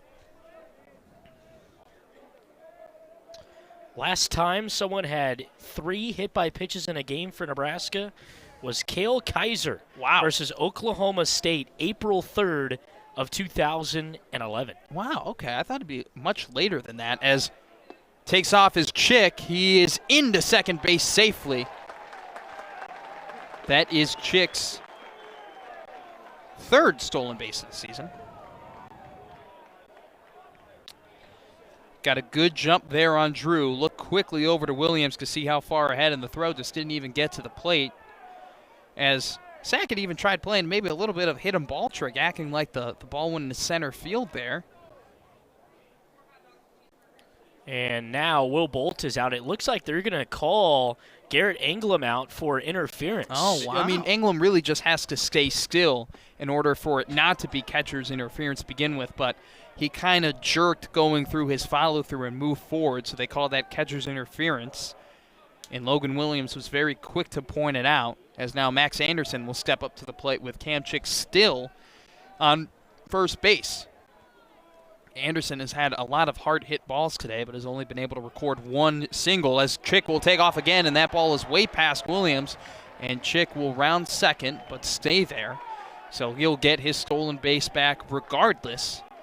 Actually, this time way less competitive than the first. So now, once again, Chick will stand in scoring position. Yeah, you wondered if they were going to give him a stolen base or possibly a wild pitch, but it does go down as a stolen base. But batter's interference, that's tough for Nebraska. Yeah, a terrible way to get your first out of an inning, especially one where you'd love to add insurance runs. As Anderson will swing and foul that ball off, and they'll call it out of play there as it went off the leg of Anderson, but Williams still played it as if it were in play, exactly what you're supposed to do.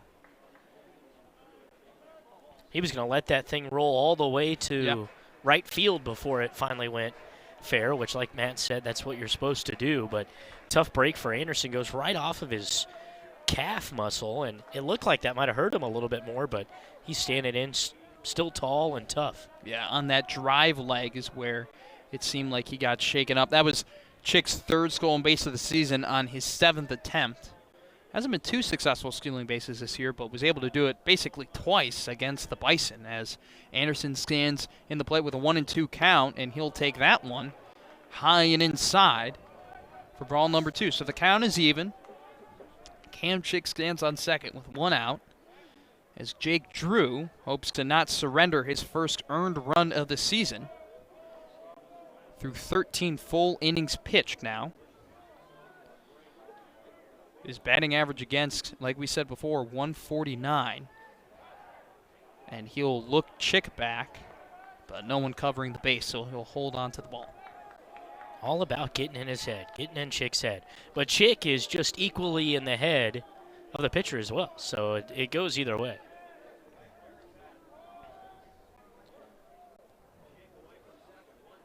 Drew looks back to Chick again. He'll wind and the pitch swung on by Max Anderson, but that's fouled off. Probably out of this ballpark. And now a meeting between Drew and Logan Williams, and the shortstop, Peter Brookshaw, will take place. And Charlie Hesse says, you know what, I'll get in on it too. Just because if it's not allowed in the postseason, you don't do it during the regular season. You don't want to do it a lot during the regular season. Even count here for Anderson, who's 1 for 3 today. There's a runner in scoring position as Anderson will check his swing on the inside part of the plate. Williams will appeal down to third base umpire Bill McGuire, but he says he wasn't going, and that probably was a wrong call if we're looking at the replay there, as it definitely looked like Anderson went all the way through, but he gets away with it, so now it's a full count with 1 out.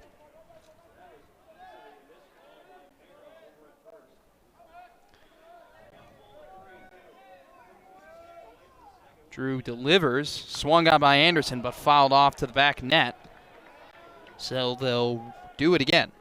And I've brought it up 2 or 3 times, but batting with a lead. This is just so key, especially with 1 out. Nebraska's been really good with 2 outs today, 4 for 10. But with one out, this is where you really got to take care of it as well. Even a ground ball to the right side to move him to third base would be huge. That's playing with a lead, advancing runners. Anderson, 260 this year with runners in scoring position, has a full count. He'll swing and a miss. A big strikeout from Jake Drew, and a good job from Logan Williams to hold on to that foul tip. And Anderson incredibly disappointed with that at-bat.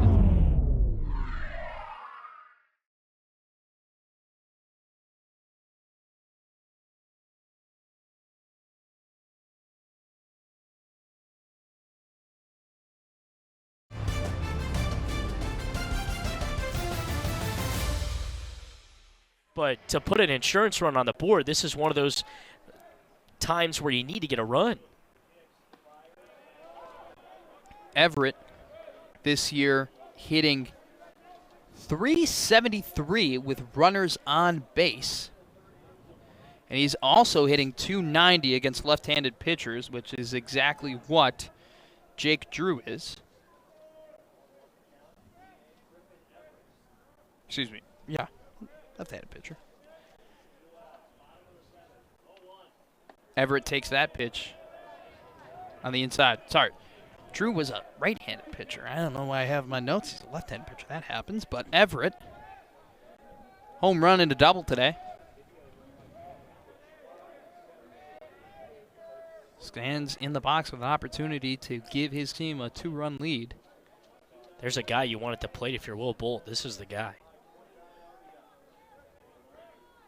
Yeah, Everett definitely objectively the best hitter on the Huskers, and that pitch will hit him. And once again, the Huskers just keep being pelted everywhere today. Inside part, left-handed hitters, right-handed hitters. Sure. But maybe he was trying to give him a little bit more time in the pen, but regardless, Redinger's in the game, and his first pitch is in there for a strike. His last appearance was against Western Illinois. He had pitched 1 2/3 innings with no earned runs, gave up a walk, but had 2 strikeouts. He had hand surgery last year that cut his season short, was only able to pitch 8 innings total, but has come back and has had a very solid season with an ERA just above 3, as he's ahead in this count, 0-1. Banshoff will take on the inside part of the plate and will make it even. Chick being a very aggressive on the base paths. Definitely has to be careful here with 2 outs. Last thing you want to do is get caught out while you're in position with the ability to add insurance, as Banshoff ready to do it again, 1-1.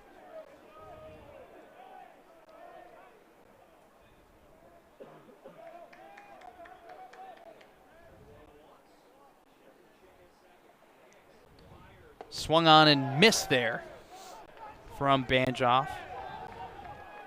Now it's 1-2 here. Redinger just 1 strike away from getting out of this sticky situation and giving his team the ability to go into the 8th inning. Only down 1 run.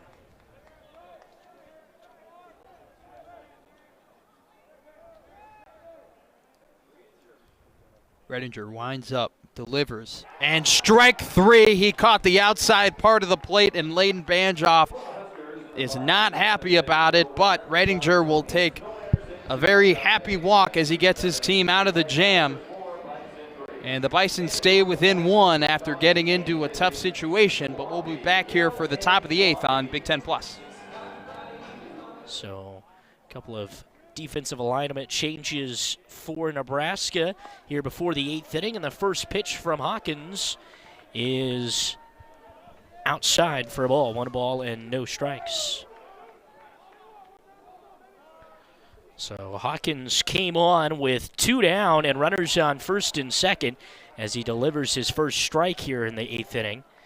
He came on with runners on first and third and 2 down in the 7th inning, and was able to get a loud out for the 3rd out of the inning. The pitch, and that one's just high. 2 balls and 1 strike. As he was able to get Charlie Hesse to fly one all the way out to the warning track to end that last inning.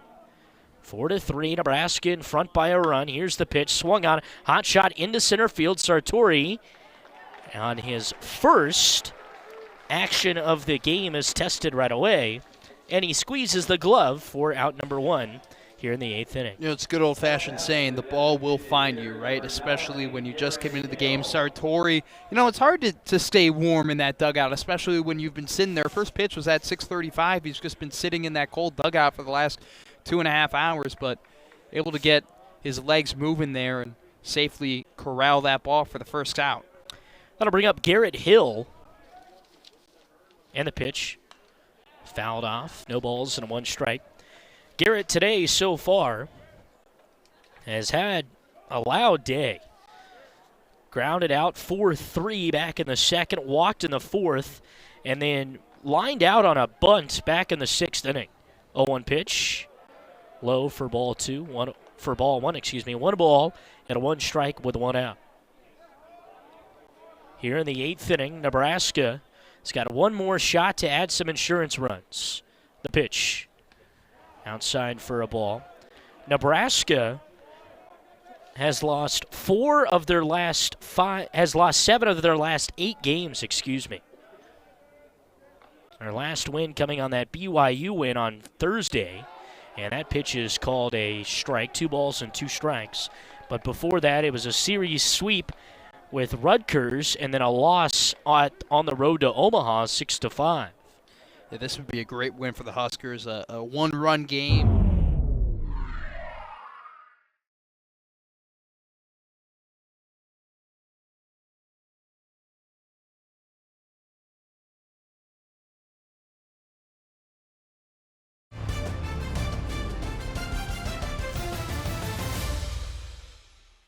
Win, or, you know, if it were to be that, something that's been very elusive for them is another hit by pitch there. Another one.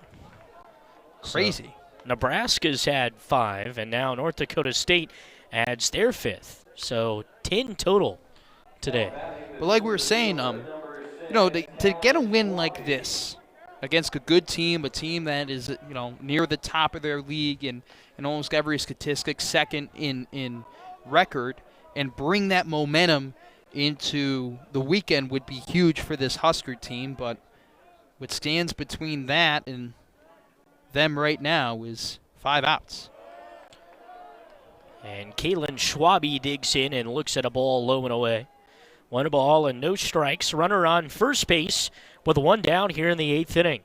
Corbin Hawkins came in at the end of the 7th and is now in his quote-unquote 2nd inning of work. Here's the pitch. That one's low for a ball. It's not down in the record books as a 2nd inning, but the 2nd inning he's appeared in. Put it that way. Schwabe, single hitter, .338 batting average, has a total of 27 hits, but only 3 of them have been extra base hits. Quite the perfect guy to be in this situation with 1 out to potentially pass the baton. And he takes an outside strike. 2 balls and 1 strike. And you mentioned just the 3 doubles. That is a perfect 9-hole hitter. Yeah. Someone that's going to get on base with a single and round you over to the top of the order. Actually, 1 double, 1 triple, 1 home run. He's got the he's got the total bases. He does. He's got the, you know, career cycle.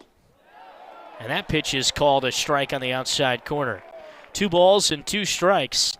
And seems like as the innings go on, both benches become a little bit more upset with Trey Nelson behind the plate. Hawkins comes set, takes a deep breath, and delivers the 2-2. This one's on the end of the bat, popped up high over into the first base side. And there to make the catch is Jack Stile in foul territory. And there is out number 2. So a big out number 2 for Corbin Hawkins. And that one out bring up Brock Anderson. So that hit by pitch really kind of stunk for Corbin Hawkins, and that's going to be it for Corbin Hawkins as the top of the order is stepping up to the plate. New pitcher coming on his fastballs. Runner on first, 2 down, and at the plate is Brock Anderson, and he takes strike 1. Brock today has been hit by a pitch, struck out once, and flown out to left field twice. So he's been all over the map. Yeah. Down to the count here, no balls and 1 strike. Bragg comes set right at about the chin, delivers the 0-1, and it's fouled off. No balls and 2 strikes. So a great start for Braxton Bragg right out of the bullpen. Runner on first base, 2 down, 4-3 Nebraska lead. Just trying in any way to keep this a one-run game. And Nebraska's been able to do it with trouble on in every inning today. Yeah, the right-hander just has a really good movement on that fastball. Can throw it up to 90 miles an hour there. It's a little bit of a cutter. It's not a complete cutter. Definitely has some late life. Tops out at around 90, 91. Only 1 walk on the season. 1-2 pitch coming. And it's swung on, fouled off. We'll do it over again. 1 ball and 2 strikes. Yeah, he tried pulling the string with the changeup there, but he hung it just a little bit too much. Was trying to hit it on the lower part of the zone, but got a little too up there. Could have been way worse if Anderson was able to get under the ball. Does have 4 home runs on the season, but he got away with 1 there, and we'll work it back to 1 and 2. 1-2 pitch. Swung on, fly ball, hit high and deep towards right field, and it makes its way out of play. So got lucky on that one again. Tried to get something past him, a little foolish, and just hung that one. But luckily, a little bit in front of it was Brock Anderson. Yeah, definitely a lot more hung than the last pitch, but was on the inside part of the plate. Anderson just wasn't able to be that quick on that ball and straighten it out for a home run. 1-2 is swung on and a miss. Strike 3. So Braxton Bragg comes in with a runner on base. Went 2 down, and he strikes his man out and sends it to the home half of the 8th. Nebraska due up next. It's 4-3, Nebraska in front. So Bryce Matthews will dig in, and the pitch. And Matthews takes one on the inside half for a strike. Matthews today grounded out into a double play in the 2nd, then he grounded out again in the 4th and flew out in the 6th. The pitch. And he takes strike 2 on the lower half. And that pitch, that low outside, anywhere low inside, low outside. Trey Nelson has been calling it left and right tonight, and it's been tough for the hitters to get used to it. Yeah, definitely an expanded zone on the lower part and outer part of the plate. But, it seems like you definitely have to be under the belt if you're going to get that high pitch. So, if you're a batter and both teams have had trouble adjusting to it, you just have to move your strike zone maybe a half an inch lower than what you're typically doing. And you know what? It could be a lot worse, too, though. 1 ball, 2 strikes. Nobody on, nobody out here in the 8th, and that one's high and tight for ball number 2. Yeah, Riedinger unable to control that high pitch there. So misses 2 in a row. Riedinger came on in the 7th and got Leighton Banshoff to strike out looking.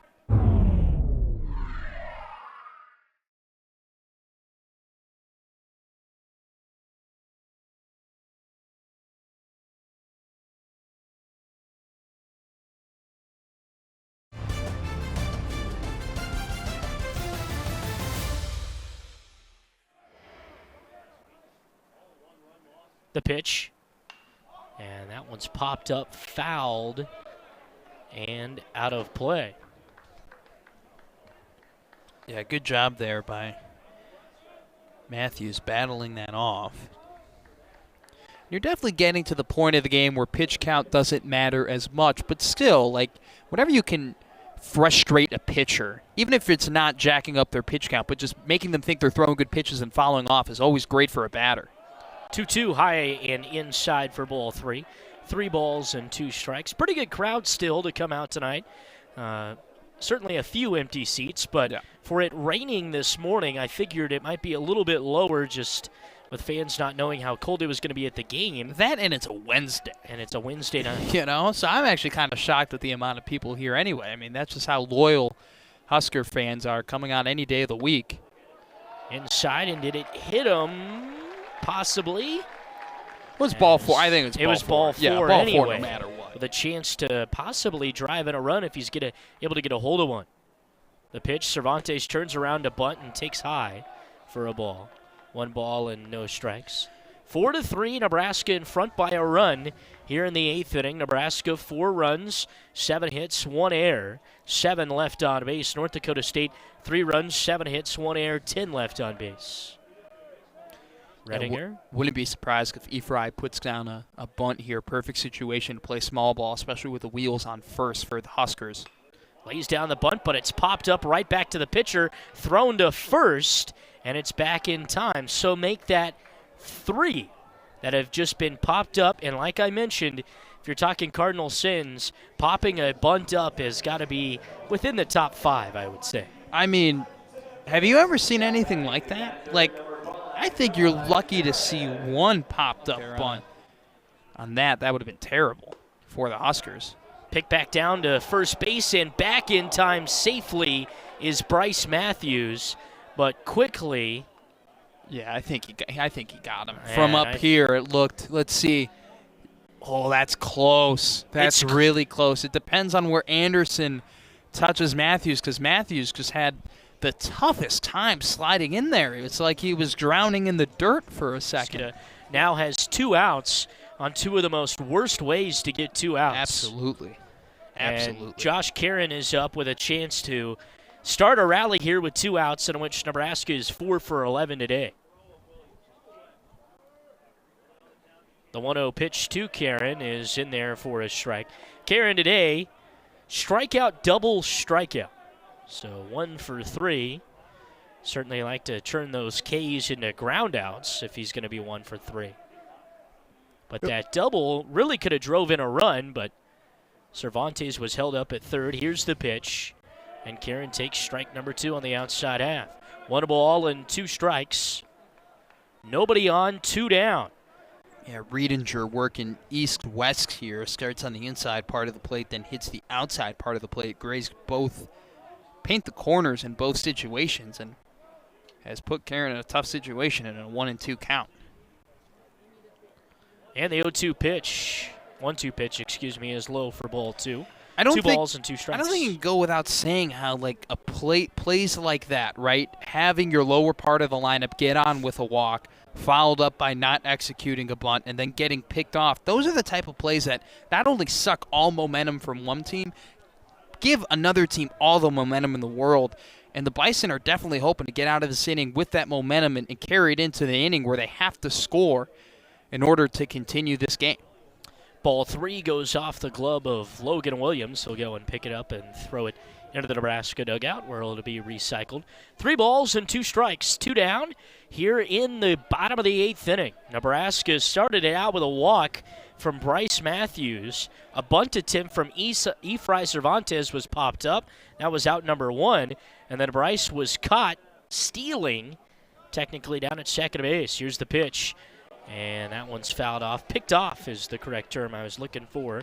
By the catcher, Logan Williams, down to his first baseman down there in a great play. Brock Anderson with a great tag as well. And he recognized, he kind of went up gingerly to start and then recognized that Matthews was having a tough time getting back and was able to apply the tag in the nick of time. 3 balls and 2 strikes. And the full count pitch is popped up high on the infield.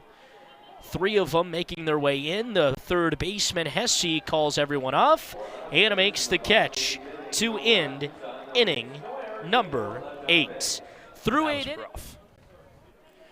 So Braxton Bragg will lead it off here in the 9th against Drew Sockett, and the first pitch he throws is a strike. He was able to strike out Brock Anderson to end the 8th inning, and here he is in the 9th trying to get that so hard to get 4-out save. And the pitch. Outside for a ball. Well, like we talked about earlier when Bragg came out to start pitching, right? The closer role definitely wasn't his initial role coming into the season. He's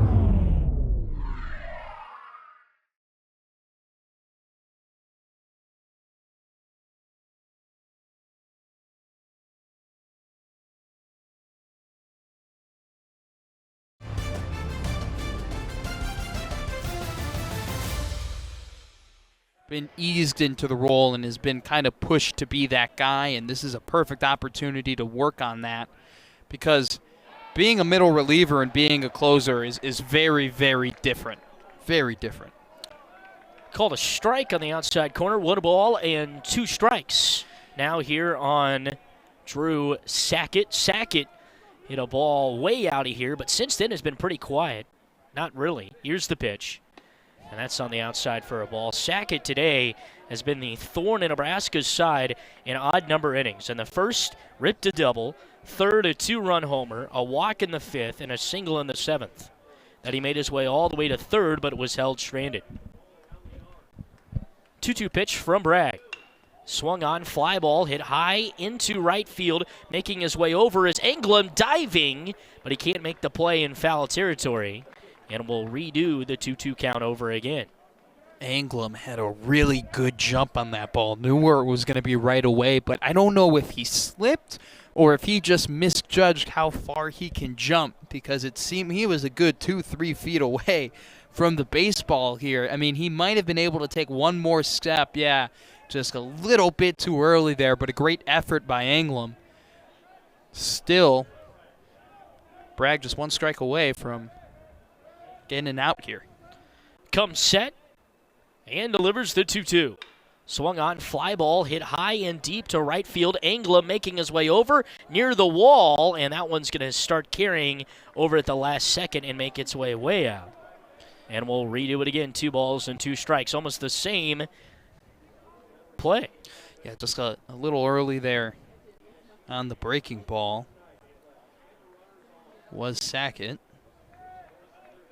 Or late, rather, so which is why he hit it to the opposite field. But he's just trying to time that out because he knows that Bragg can vary up. He loves varying up his changeup to his fastball. Both very good pitches. It's just all about finding which one he's going to throw and jumping on it.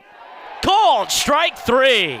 Got him looking at a low pitch, and he sends him down back to the dugout with a backwards K to start the 9th inning. Yeah, just a phenomenal pitch there. Recognizes the umpire, right? We've been talking about this all day. Home plate umpire Trey Nelson definitely been favoring that lower part of the plate, and Bragg put it exactly where he needed to and gets the first out of this inning. First pitch here to Peter Brookshaw is in there for strike number 1. No balls and 1 strike on Brookshaw. Go ahead. Definitely hasn't had his best game, but 6 home runs, one of the top home run hitters in the Summit League, can definitely tie this game with just 1 swing of the bat. The 0-1 pitch. Swung on, popped up foul, and that one's going to find some seats and a souvenir for somebody here in the 9th inning. Oh, that was a nice catch. That's pretty cool. It's a good pitch there by Bragg. Just he's working that lower part of the zone, and that's really what you need to do. You know, especially understanding that the long ball, just 1 swing and back can tie this game. So you don't want to work the upper part of the plate because that's obviously higher pitches, easier to hit out. Work the lower part of the plate. Also the part of the plate that Trey Nelson has been calling strikes all day that's been expanded. I mean, that's got to be Bragg's bread and butter if he's going to walk out of here with a save. And the 0-2 pitch is fouled off again. No balls and 2 strikes here for Bragg. Bragg was the one that finished off that one hitter against BYU as Frank, Martin, and Bragg, all 3 pitched in that. It was the first time since March 9th of 2019 that Nebraska had a combined 1 hitter. And the 0-2 pitch swung on and a miss. Strike 3. 3 batters faced for Braxton Bragg. 3 Ks in the scorebook. And he'll try to make it 4 and complete the Nebraska win against the toughest hitter in the lineup for North Dakota State, Logan Williams. Look, you want to know what the difference is between a middle reliever and a closer? It's this out right here, this final out, right? If you're working in the 6th inning, you're thinking, hey, if we get this out, that's nice, no one runs. Let's go back to the bullpen, or to the dugout, let's keep it going. But this out right here ends the game, gets that elusive win for the Huskers that they've just been unable to attain in 1-run games, and now Bragg just 2 strikes away from closing it. As he gets a check swing called for a strike, and clearly going around is Logan Williams. So Bragg will come set. No balls and 1 strike, 2 down. Nebraska in front 4-3. The 0-1 pitch. Taken high and inside for a ball. 1 and 1 strike. You know, but if there's one hitter that can do it for the Bison, if there's one guy that you would want up here with your final out, just 2 strikes away from the game being over, and you need 1 swing of the bat, it would be Logan Williams, the leader in home runs in the Summit League. 1-1 pitch outside for a ball. 2 balls and 1 strike. Logan Williams today certainly hasn't had the day that we've been talking him up to. Has had a great day behind the plate. Saved a lot of balls. Was able to get Bryce Matthews to pick off, get him picked off behind the plate. 2 ball, 1 strike pitch. Swung out and missed for strike 2. He's had a lot of those today. Logan Williams has. A lot of swings and misses. So the Haymarket crowd will come to its feet and start the clap as Braxton Bragg from the stretch. 2 balls and 2 strikes. 2 down here in the 9th. Can he get the famous 27th out? The pitch. And it's high and outside for a ball. 3 balls and 2 strikes. And Logan Williams kind of turned around thinking maybe got away with one there. That was real close. I think at the end of the day, that was just a bit outside of the zone there, as much as that would displease the Husker faithful, but he'll have one more shot here. The pitch swung on and missed. Strike 3. Nebraska gets the monkey off its back. 3 straight losses turn into a win today against the North Dakota State Bison, and it comes as a 1-run win. The thing that they've had so many troubles with all season long,